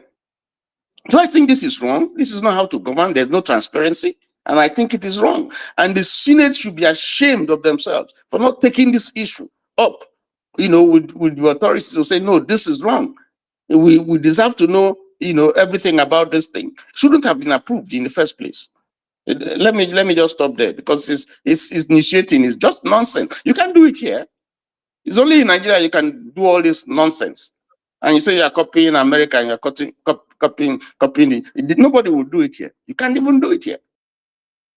Let me leave so that some other people can come. Thank you, precious, and good night. Sorry, so I don't say you don't vex, not vex. Just cool temper, beg my I brother. vex now. You get water for DAB. Try drink or water, me everybody. I get waiting them here to drink. All right, thank you. Thank you. Thank you so much. I appreciate you, sir. Thank you. Bye. Thank Hello, you. good evening and Bye. welcome. Good evening, sir. Precious. Sir? Yeah, I'm very delightful. I go by the same thing. I'm the criminologist that you read what I wrote. Okay, sir. And I live in state of Georgia. I always follow you up. Thank you, sir. And I like what you're doing. Thank you, And sir. I like the guy talking right now. I think he also from the United States. Yes, sir. You know, and I don't know how this man that said he's a professor, a professor of what, and he's trying to demand this young man. This young man is a very intelligent man, and then allow him to ask any question. He kept telling him, stop, that he's a small boy, trying to ridicule and satire him. Why is he doing all that? You know, I mean, Nigeria is, I don't know, that's why I said the most corrupt nation in the whole world. Nigeria ought to be fixed. America say, if it's not broken, don't fix it. But this is total. So Nigeria ought to be overhauled. So just that's one thing. I'm sick and tired of. And then comes to the men. Which of the man? Yeah. Which of the men? They trying to talk about the men that forged. Okay, the man that forged. Minister Uchennaji. Yeah. Yes, sir. I'm here with you. Okay, sir. Yeah. Good evening. How are you? No, now you've started what you did the last time. You're listening to yourself on your device and on phone at the same time. I can hear you real time on the device on phone, but your device is delayed. So there will be a distortion. There will be some sort of distortion in our conversation. Can you hear me, sir? All right. Apologies. Make I go back, go take person with the backyard doing it for us. Hello, good evening and welcome. Franco Nero, my G, Afana. Yeah, good evening, Madam Precious. How far? How you there, my brother? I salute your office. You are doing a great job. I salute the office, so you sit down there, my brother. I salute you too. Welcome. Keep it up. Thank you, sir. May the Lord protect you. Amio, thank you. May your days continue to be long. Amio, very important. And your pocket not run dry. Very, very important. Me, Lórúkọ Jésù. Thank you. Amen. Three issues I will quickly address. Okay, go ahead, please. Number one, Dave Umahi, a competent, able engineer, a senior engineer. For the records, I studied engineering. Okay. From the Great University of Benin. Okay. I worked in the bank. What arm of engineering? I read production engineering. Okay, go ahead. From the Great University of Benin. I worked as a banker for a decade. I have a master's degree in business administration from Nigeria. Okay, great. That is my profile, basically. Now, okay, that's one of the issues I will address. Number two issue, so I can lump them together and talk about them in sequence. Yes, go ahead, please. Number two, Uche Unaji, the Minister of Science and Technology, that's his major innovation is allegedly a forged certificate. Two forged certificates, two. Allegedly two forged certificates. Number three, INEC, which is the weapon fashioned against Nigeria, and Mahmood Yakubu. Now, all right, go ahead. You're gonna do fast so the others will talk. So sharp. Okay, those are the two issues. So I go lump them together. Oh yeah, now lump.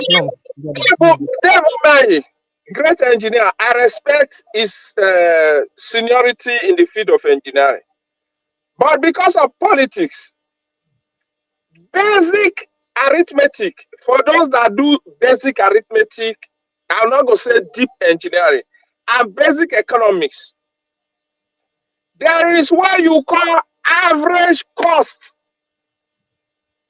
How in the world? There is no way you go do a project, you cannot cost it properly. By average cost here, you mean like approximation? Not really approximation. It will give an estimate. Average cost will tell you, like somebody was giving breakdown. Okay, in some terrain there will be rain. In some terrain the topography will be different. Exactly. The texture will be different. You take the cost of each of them. How much? How many kilometers? Because you would have done a feasibility study, you would have done an environmental assessment study, which they refuse to produce. Because they never release that environmental impact. Because, like I said, thieves, liars, thugs, criminals, destroyers, they are the ones in charge of our government in Nigeria. Because they want to allegedly steal that money for elections in 2027. They will not tell us. They know it. You will tell us the topography, the area where it's difficult, the cost per kilometer will be high. You will get that one, you write it down. The area where the cost To the least one, if not 10 different sections you want to do where they bad, you will list them. How much it will cost to do each section. You now divide it by 10. That will tell you the estimated average cost. It's not difficult, they know it.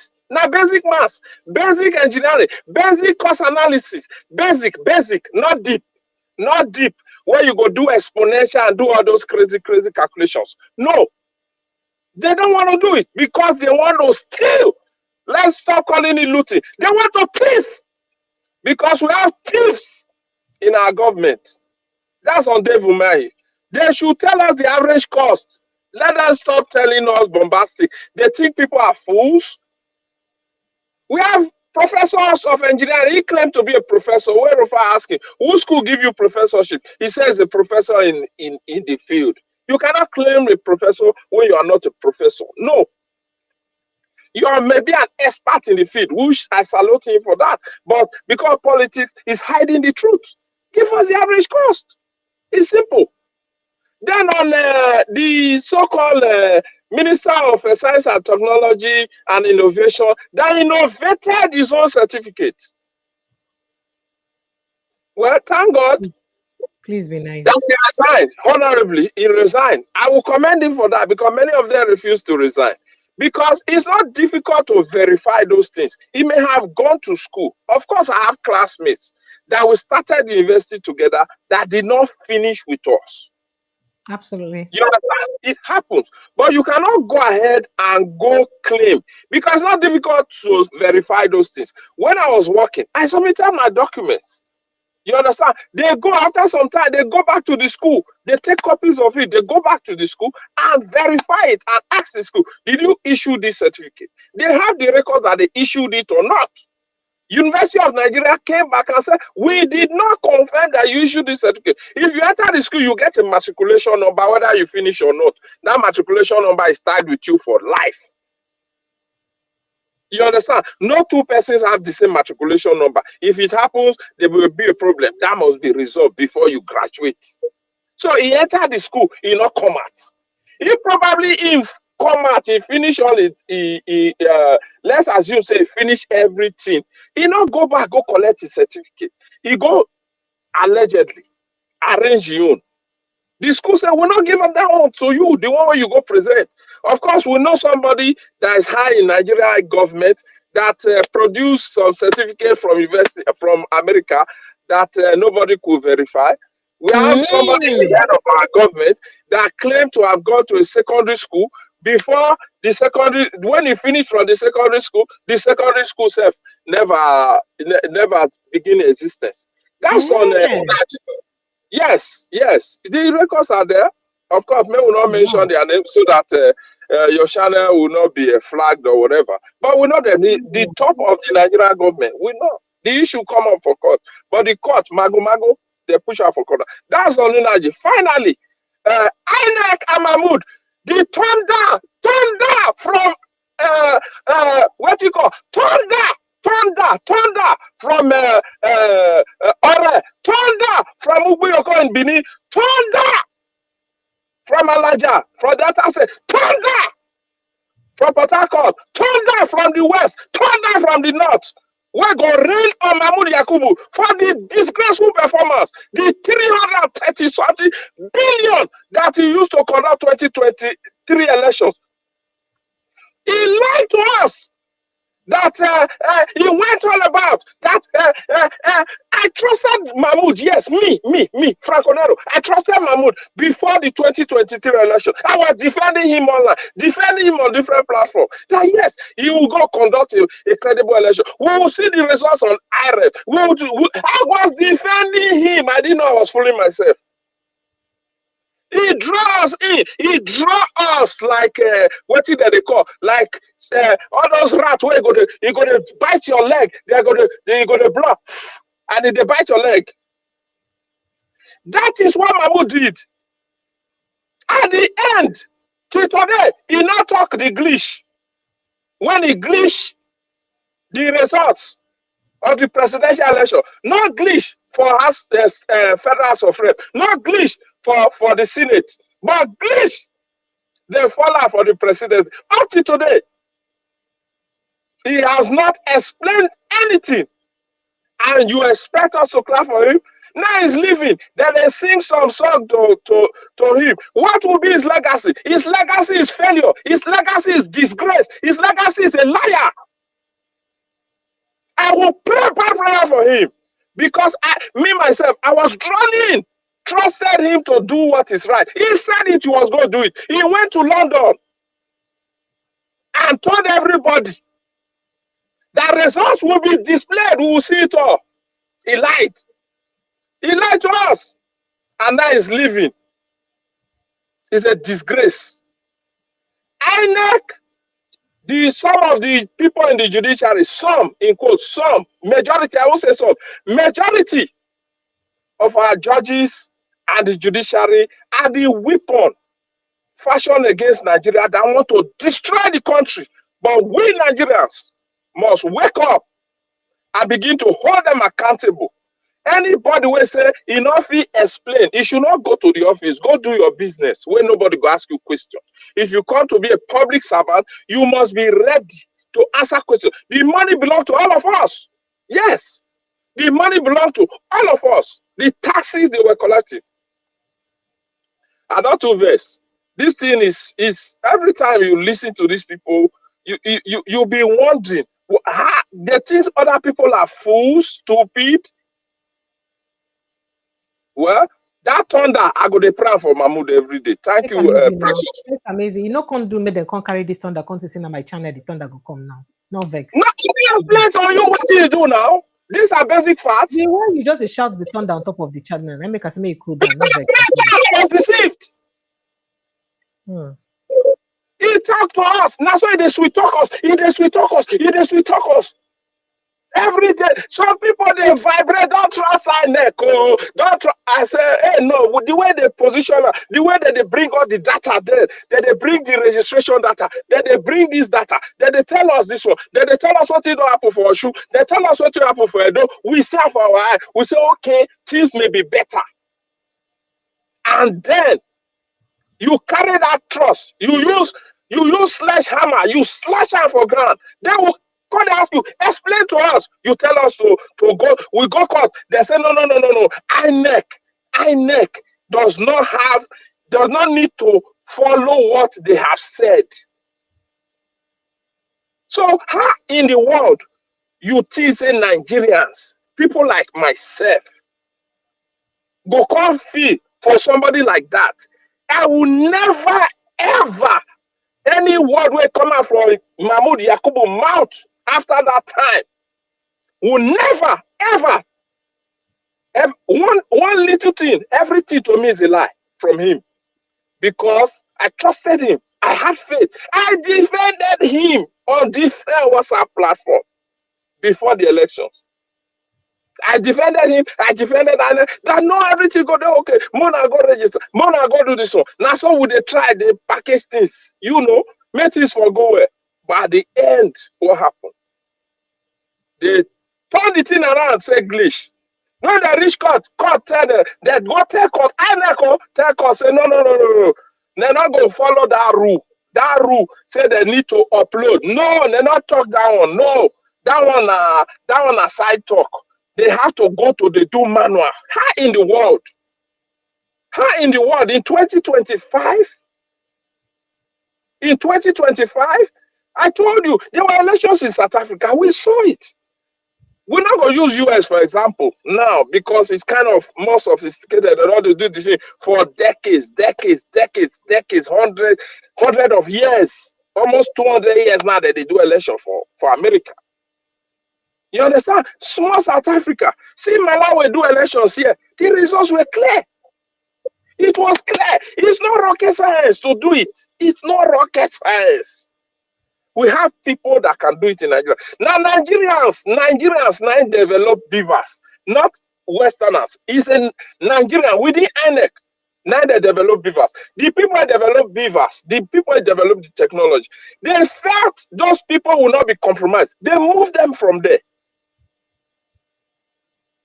All these things, all these facts begin to come out after they don't do their mago. So how do you trust people in that regard? How do you trust an institution like that? And somebody go come confer on him national award. The beneficiary of such shenanigans confer on him national award. And you tell me, say, man, I pray for thunder. It's painful. Compare it. See what he did. And he was being honored. It should be in somewhere where you're going to shop only beans and bread in the morning and afternoon and evening. Thank you, Madam Precious, for giving me your time. Thank you, For giving me my impression, because it hurt my spirit to see say, that they give Mahmood award. He should be made to explain first what he did and the 300 and something billion naira he spent during the 2023 elections. He has refused to explain. Thank you very much for giving me this opportunity. And remember, Mahmood, me every night as I go to sleep, I will pray that the thunder across Nigeria will rain upon you. Thank you very much. Thank you. God bless you. Thank you so much. I beg you. Everything what got Frank Onero talk oh no, not be my own no. I know they in any way associated with written in talk. I beg. Thank you so much. I appreciate it. Now, oops. Well, I see all your messages, all your reactions, everything we be saying when I don't talk for inside. Make I read that message again.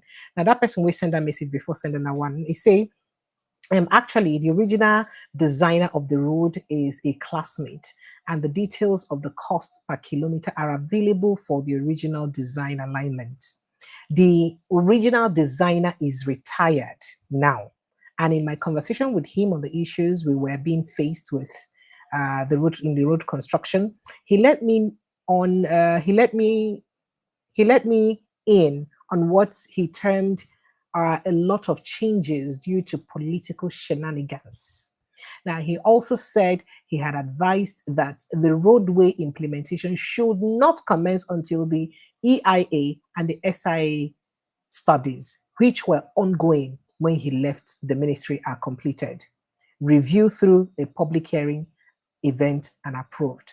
I do not think the politicians complied with all of this. So if the EIA and the SIA suppose he advised him, they let him, they completed and go through a public hearing. Did they do public hearing before the commencement of the road? Obviously, that's what it take be. Well, a few more messages here. It says APC government, a government of thieves. I beg you. All right, I see your reactions here. Make a go talk to Oga Edwin. Oga Edwin, good evening and welcome. Thank you so much. Yeah, my Oga sister, Edwin. Precious. Yeah, good evening. How are you? You're welcome, sir. I did very well, thank you. Welcome, sir. Nigerians, don't forget to like, share, subscribe, follow us like a village people. Follow us aggressively like thunder. Don't thunder also. Just follow us aggressively. Subscribe aggressively. Follow us like a village people. Like, share, and of course, subscribe to this platform. Thank you, sir. Go ahead, sir. Yeah. Yes, Precious. I just want to talk about the election riggings in Nigeria. You know one thing, we mainly scratching the surface as far as the election rigging process is concerned in Nigeria. It is the executive arm of government that rigs election, not all these appointed officials. For instance, what would Professor Mahmood Yakubu have done to stop Tinubu on his own, without the connivance of those in the hierarchy of government, like the... Did you not hear what Dr. Kach said here once upon a time, that it was actually the CPC wing of the APC that helped Tinubu rig the election because they were the ones in power? Yes, they were. So it is not a question of blaming Yakubu. Yakubu came to Chatham House in London. He came to us here and addressed us and said, oh, it was going to be the purest election. The man probably had good intentions. But when these power brokers are there, the executive arm of government, we don't. That's why I have been clamoring for the reformation of INEC. If we don't reform that body, no matter, we can't go and bring an angel to supervise over that electoral body. They will still be corrupted because this executive arm of government throws money around. They give these people millions. Let me tell you a secret. There was a resident commissioner. I won't name the state now because people will know the man. The man told me that he was offered 40 million naira by a governor, a sitting governor, to rig his second term. 40 million. Can you imagine that? And he even told him, I will build a house and give you the keys. You are here now, the resident electoral commission. I will do this in 6 months. A governor. And he you understand me? Yeah, the INEC of a resident electoral officer turned down that offer. So there are still. But he will still win the election. Yeah, he still did, but it came above him from the federal mind. That's what I'm telling you. The executive at the federal level rigged that election for that governor. You understand me? Now there is another national, resident electoral commissioner. He served in Akwa Ibom, he served in Cross River, served in Edo. You know, at a point in time, he became the arrowhead of the campaign for these beavers and everything. He was on channels. He is from my state, but I have forgotten his name now. A barrister, one of these radical. He was an INEC resident electoral commissioner. I've forgotten his name now. Oh dear. You know, when his term expired, came to an end, I think it was last year or so, but he was not retained. Tinubu did not retain the man. He was one of the 3 recommended to be dropped because they just saw him as too radical. He would cave into any sort of financial inducement or anything. You know, he was the one who jailed a professor in one professor at the University of Uyo. He was the one who rigged the one who rigged for Akpabio. Who rigged the election for Akpabio. One professor, I've forgotten his name now. I'm trying to remember the name of this resident electoral, a very popular man. I remember his name. I remember the. You remember the man I'm talking about? Yes, we have some of them. He couldn't be corrupted. That was why they did not renew his tenure. Go and ask him. If you look, I'm trying to remember the name. Maybe the name just went off my memory now. You know. Yeah, barrister. I've forgotten his name now. A very radical. He was always on air then. You know, to outline the processes. You know, he even named it these beavers and the rest was the game changer. He was always on channels, on Arise. He would come and then educate Nigerians. You know. I'm just a big fan of that man, but I don't know where he has just disappeared. These are the way good Nigerians are frustrated. You understand me? So when we keep blaming some of these resident electoral, it's the executives. They are the ones. They send their PAs, commissioners, and the rest to lobby these resident commissioners. That is apart from those who are card-carrying members of the ruling party. There are some card-carrying members. They are all card-carrying members now. They are all there. But there are some of them that still want to follow the due process. You understand me? There is one thing, the only thing I observed about Buhari during his lifetime was, if you observe that man very well, all off-cycle elections that were held during his tenure, it didn't influence any of the election results. It didn't. Apart from Mike Igini, Barrister Mike Igini, God bless you, precious. God bless you. Somebody else has also Mike Igini, that is the person I'm talking about. You know, during Buhari's time, it was only the 2019 election that Buhari rigged because he was involved personally. All the other elections, off-cycle elections, he didn't rig any one of them. He told them, go and campaign, go and talk to the people. If they give you the other, why didn't you agree to be a beneficiary of rigging? Why? Oh, he rigged it himself. Buhari rigged 20. Yeah, well, that is best. He's dead now, so nobody can talk for it. But he rigged 2019 elections because Atiku actually won that election. But Buhari rigged it and the APC, and then he retained his presidency. So if we look at the circle we are talking about, reformation of INEC, the process or processes by which these resident electoral commissioners are nominated and appointed, we have to revisit it seriously. Otherwise, we will be shouting and making noise and talking. Tinubu, who is a master rigger, in addition to Wike there. These are the 2 biggest election riggers in Nigeria, Tinubu and Wike. These 2 people, hand in gloves, they will see, the 2 of them will rig the entire election cycle in 2027. You can take my word to the bank. I'm very, very serious. Wike is the biggest rigger of election in Nigeria. Wike, FCT minister, followed by Tinubu. You know, when I always say Tinubu is the current governor of Lagos State, some of my friends, they will be bewildered and they ask me why. But it's Sanwo-Olu that, who is Sanwo-Olu? Sanwo-Olu is just a puppet. He's just a pupil, you know. You know when headmaster call a child and the child is quivering when it comes to the front. That's what Sawolu and those people are to Tinubu now. Tinubu appoints people in Lagos as governors. He takes them off. So we shouldn't be counting Lagos as being a gubernatorial seat to be contested. No, let's forget about those ones. When I always say we aren't practicing democracy in Nigeria, these are some of the things I hold on to strongly. We aren't practicing democracy like what Dr. Nonodu said yesterday. Until we come back, we revisit the bedrocks. We go nowhere with our electoral setup. And then let me talk about the minister who just resigned today. Now, if you look at it, like what TY just said, we don't want to make certain statements so that they won't come and flag your station, your channel, and say, oh, you condone this talk. You should stop them while they are talking. What is Nnaji guilty of that Tinubu is not guilty of? So when you look at it, it's just like when the man resigned, wrote a letter and resigned. Has Tinubu resigned?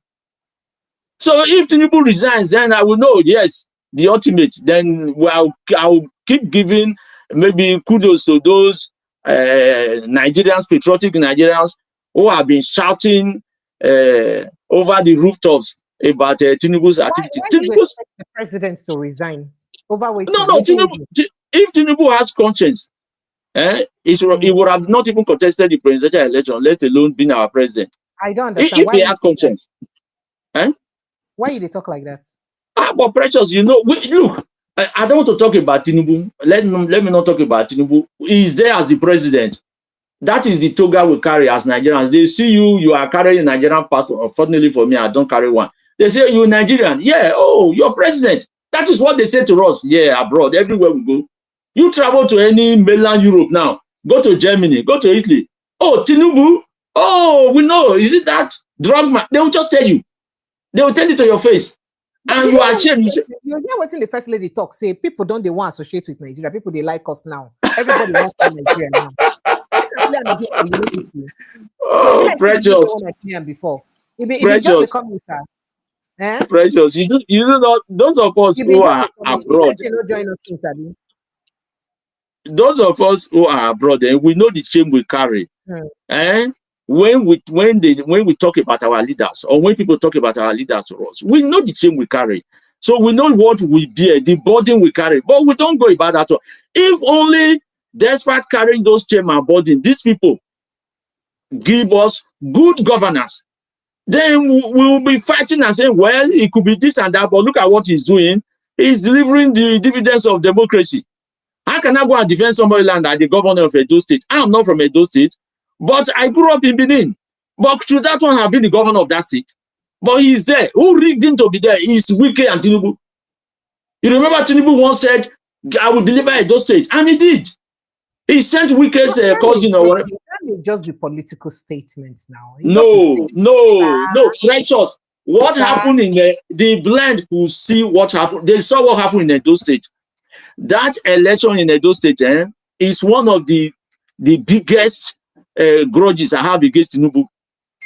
Because if, like, say, Jonathan and Buhari, he had told them, go and contest the election. It was an off-cycle election.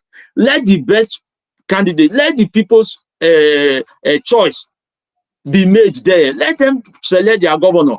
I won't even be talking about him too much. Although I know he is not the kind of person that you will call a befitting president. No, but then there are certain things. Somebody cannot completely just be bad in all aspects of life. This, our current president, there is just nothing to write home about him. You understand me?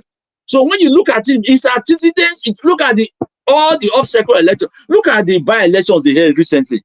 Do you think somebody like Buhari would have participated, would have had time to go and be sending battalion of soldiers to Zamfara State to go and conduct by-election for House of Reps? Like what the Minister of State did, and Tinubu did not raise any eyebrows. No, nothing happened. So I have always told you, Tinubu is never a Democrat. He isn't. I was never a Democrat. And when I said, I always make my mentioned comments about these people because of researches I've made about them. If Iyeki continues in this current setup, we should be forgetting about 2027 elections. No matter, even already now, Wike alone has single-handedly planted most in all the opposition parties, including this ADC you are seeing there now. Most of them are just Wike's men and boys and everything. It's the Labour Party, forget about that. So what are the opposition going to do about 2027? When I even said it will take the big effort, moving heaven and earth, for the oppositions to coalesce, come together, and give Tinubu a run for his money. But this time around, pressures, it's not going to happen. But what is happening in the current political terrain is what I have mentioned to you. I've said it before in the past. The North, they are planning seriously. They are the only ones that will take the political terrain. And the reason is that because Tinubu, according to Tinubu, has let them down. That is what they are. They want to, the arrangement, the gentleman arrangement we have will be truncated by these people if care is not taken. Yeah. It's not but well, I strongly believe it. I'm not sure a Southerner can succeed Tinubu. If anybody has to, that is what I mentioned it on several occasions on this your platform, and I'm saying it again today. They have this plan on ground. Not even Atiku. They don't want to use Atiku because they know Atiku will not give them the votes needed to say true, because they don't want to have a second ballot or second. They don't want to do that because they know the power, the incumbency power will come in. So they just want to have a smooth ride in the first ballot, and that they want to present a candidate. Now, I know I've told you you will get the fast when this thing starts to unravel. You will see that is the plan of the Northerners. But I am against it because we have the best in the South. And secondly, the gentleman's agreement to be honored. That is only the only reason why Nigeria should still be together. Otherwise, the North have had their fair share of leadership. So Tinubu shouldn't just serve 4 years and they kick him out. No. We know he shouldn't get a second term, but we want somebody else to succeed him from the South for the remainder of the 4 years that we have all gentlemanly agreed on. Not them coming taking or usurping the power from us in the South and say, okay, well, it's democracy. No. Because when Buhari and others were there, we never challenged them. It was entirely a Northern affair. So in this case now, somebody like Atiku, who has been an all-round political presidential campaign candidate year in, year out. Yes, we know he's just playing games. But what is that the Northerners have a very strong template, and that is my worry. That is the only thing. Not that Tinubu isn't going to do something that will make the incumbency factor work, but the Northerners are determined, and they are planning seriously. That is the information the Nigerians, those of us from the South, must take note of. All right, sir. All right. In addition to, go ahead. In addition to what? In addition to Wike's factor. Okay. Wike, all right. So, you don't talk and I say plant everybody everywhere. So, but yes. How you go talk to corruption? No, they corruption still that our country they look us on kind. Yeah, within our first lady talk. Just in the spirit of Mr. President, that his speech was different, calling on us and Nigerians, stop bad-mouthing your nation. Gone are the days when they say, oh, Nigeria is the most corrupt country. You won't hear that again. When people, even when I go abroad, when they hear you're from Nigeria, everybody's interested. They want to come to Nigeria. Nigeria is the next destination. We have to be proud. What we have to do is rise up and build. I'm 65 years old now. I pray I live long. But I'm working so hard so that when my husband finishes tenure in office, then me too, I can walk around safely. That is what drives me to do the work. So sad. Precious, you can run these clips. It's very, very good. But tell Remi Tinubu or whatever her name is to come to even the streets of London and talk about Nigeria. Do you know there was a case recently in London that has to do with a top Nigerian lawyer? I don't want to talk about that. You know, where the judge gave a scathing judgment, and the way he ridiculed us Nigerians, what he said about Nigerians, you will shed tears for you to be a Nigerian. That is on the judicial side, let alone Nigerians who are all over the place. Yeah. And then you come and say you are a Nigerian. Where did she get the, these are people fed with lies. They just, these are PAs and all this one. They just write up all these things, feed them with lies and everything. Let Tinubu drive from Lagos to Ibadan without all those sirens and without those battalions, and then see what will happen.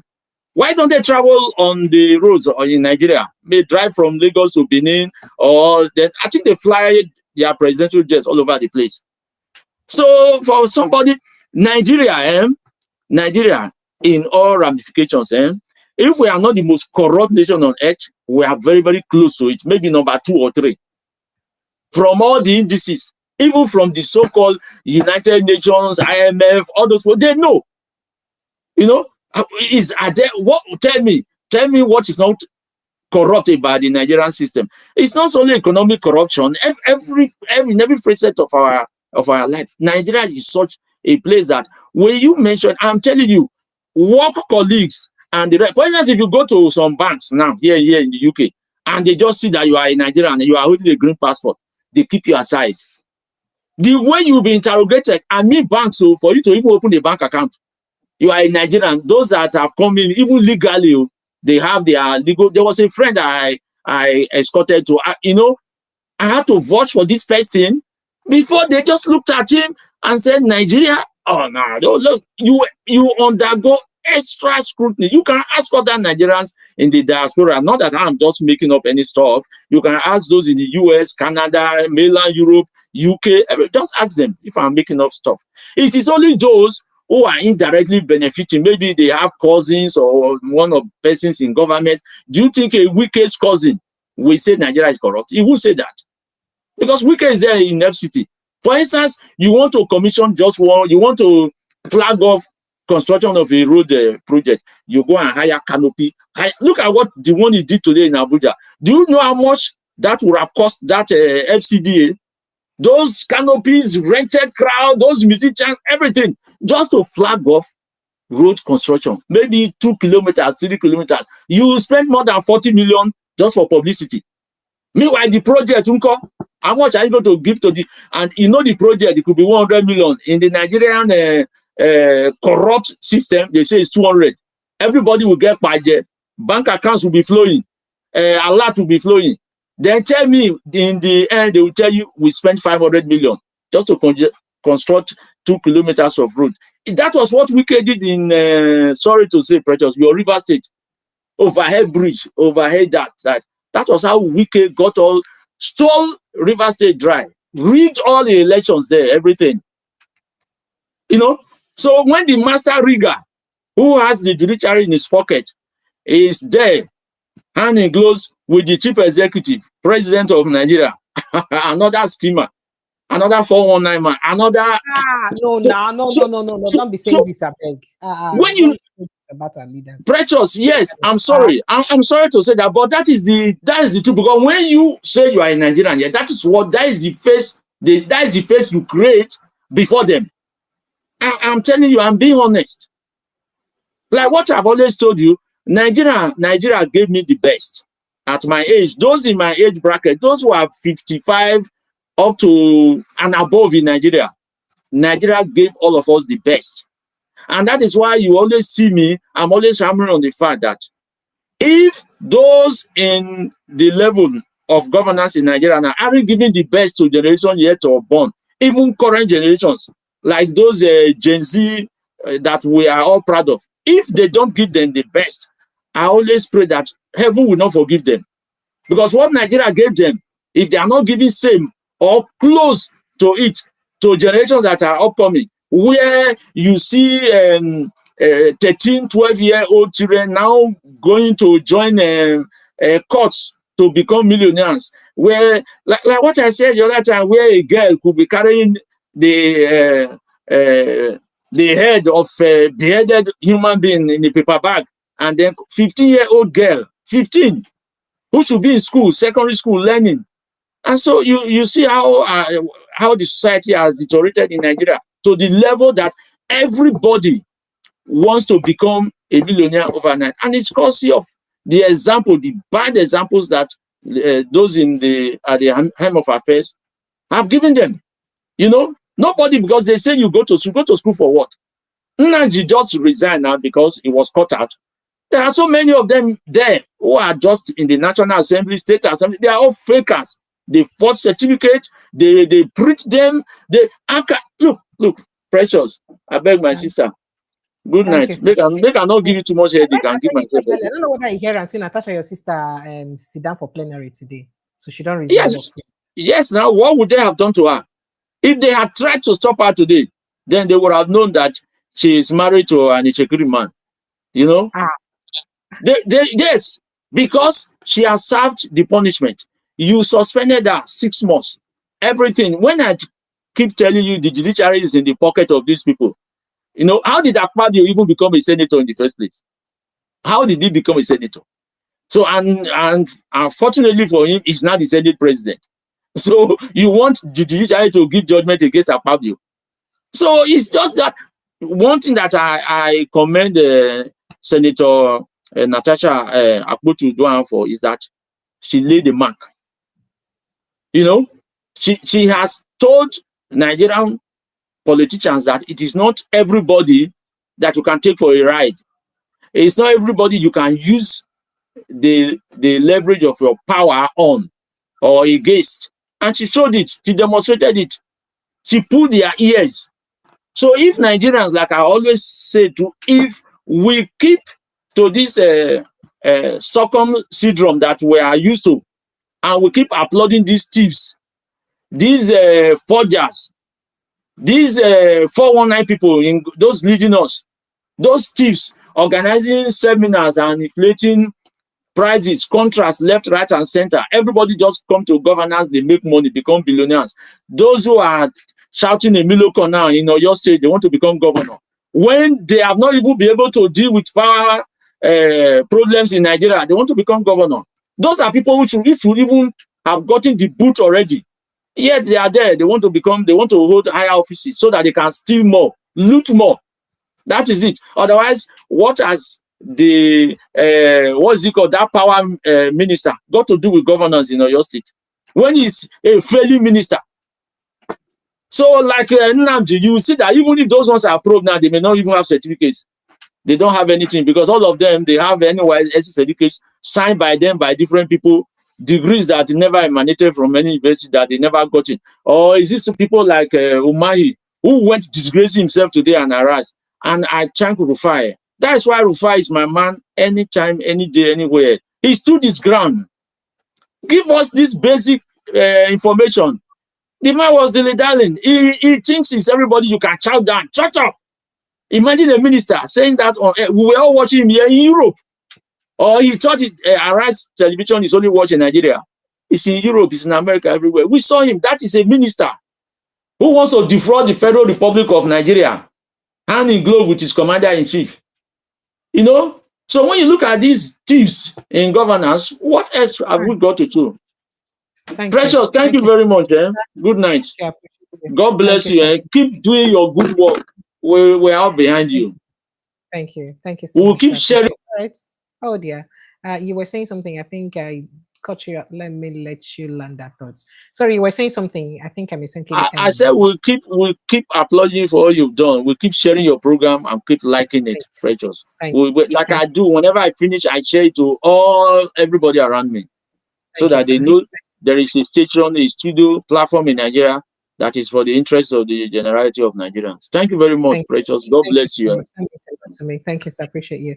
All right, Nigeria. As usual, make a draw the curtain here. Plenty things we I don't talk. Unfortunately, we'll not speak to all the conversations we will get around the headline today because it always plenty. So we'll not go fit talk to all of them again. So we could just leave them. I'd like to say a big thank you to everyone who's been part of the show. Thank you to everybody we busy talk. Thank you to everybody we busy contribute. Thank you to our speaker, Oga Frank. Ewuare. I appreciate you plenty. And to all of you when they continue to listen to this platform, thank you so much.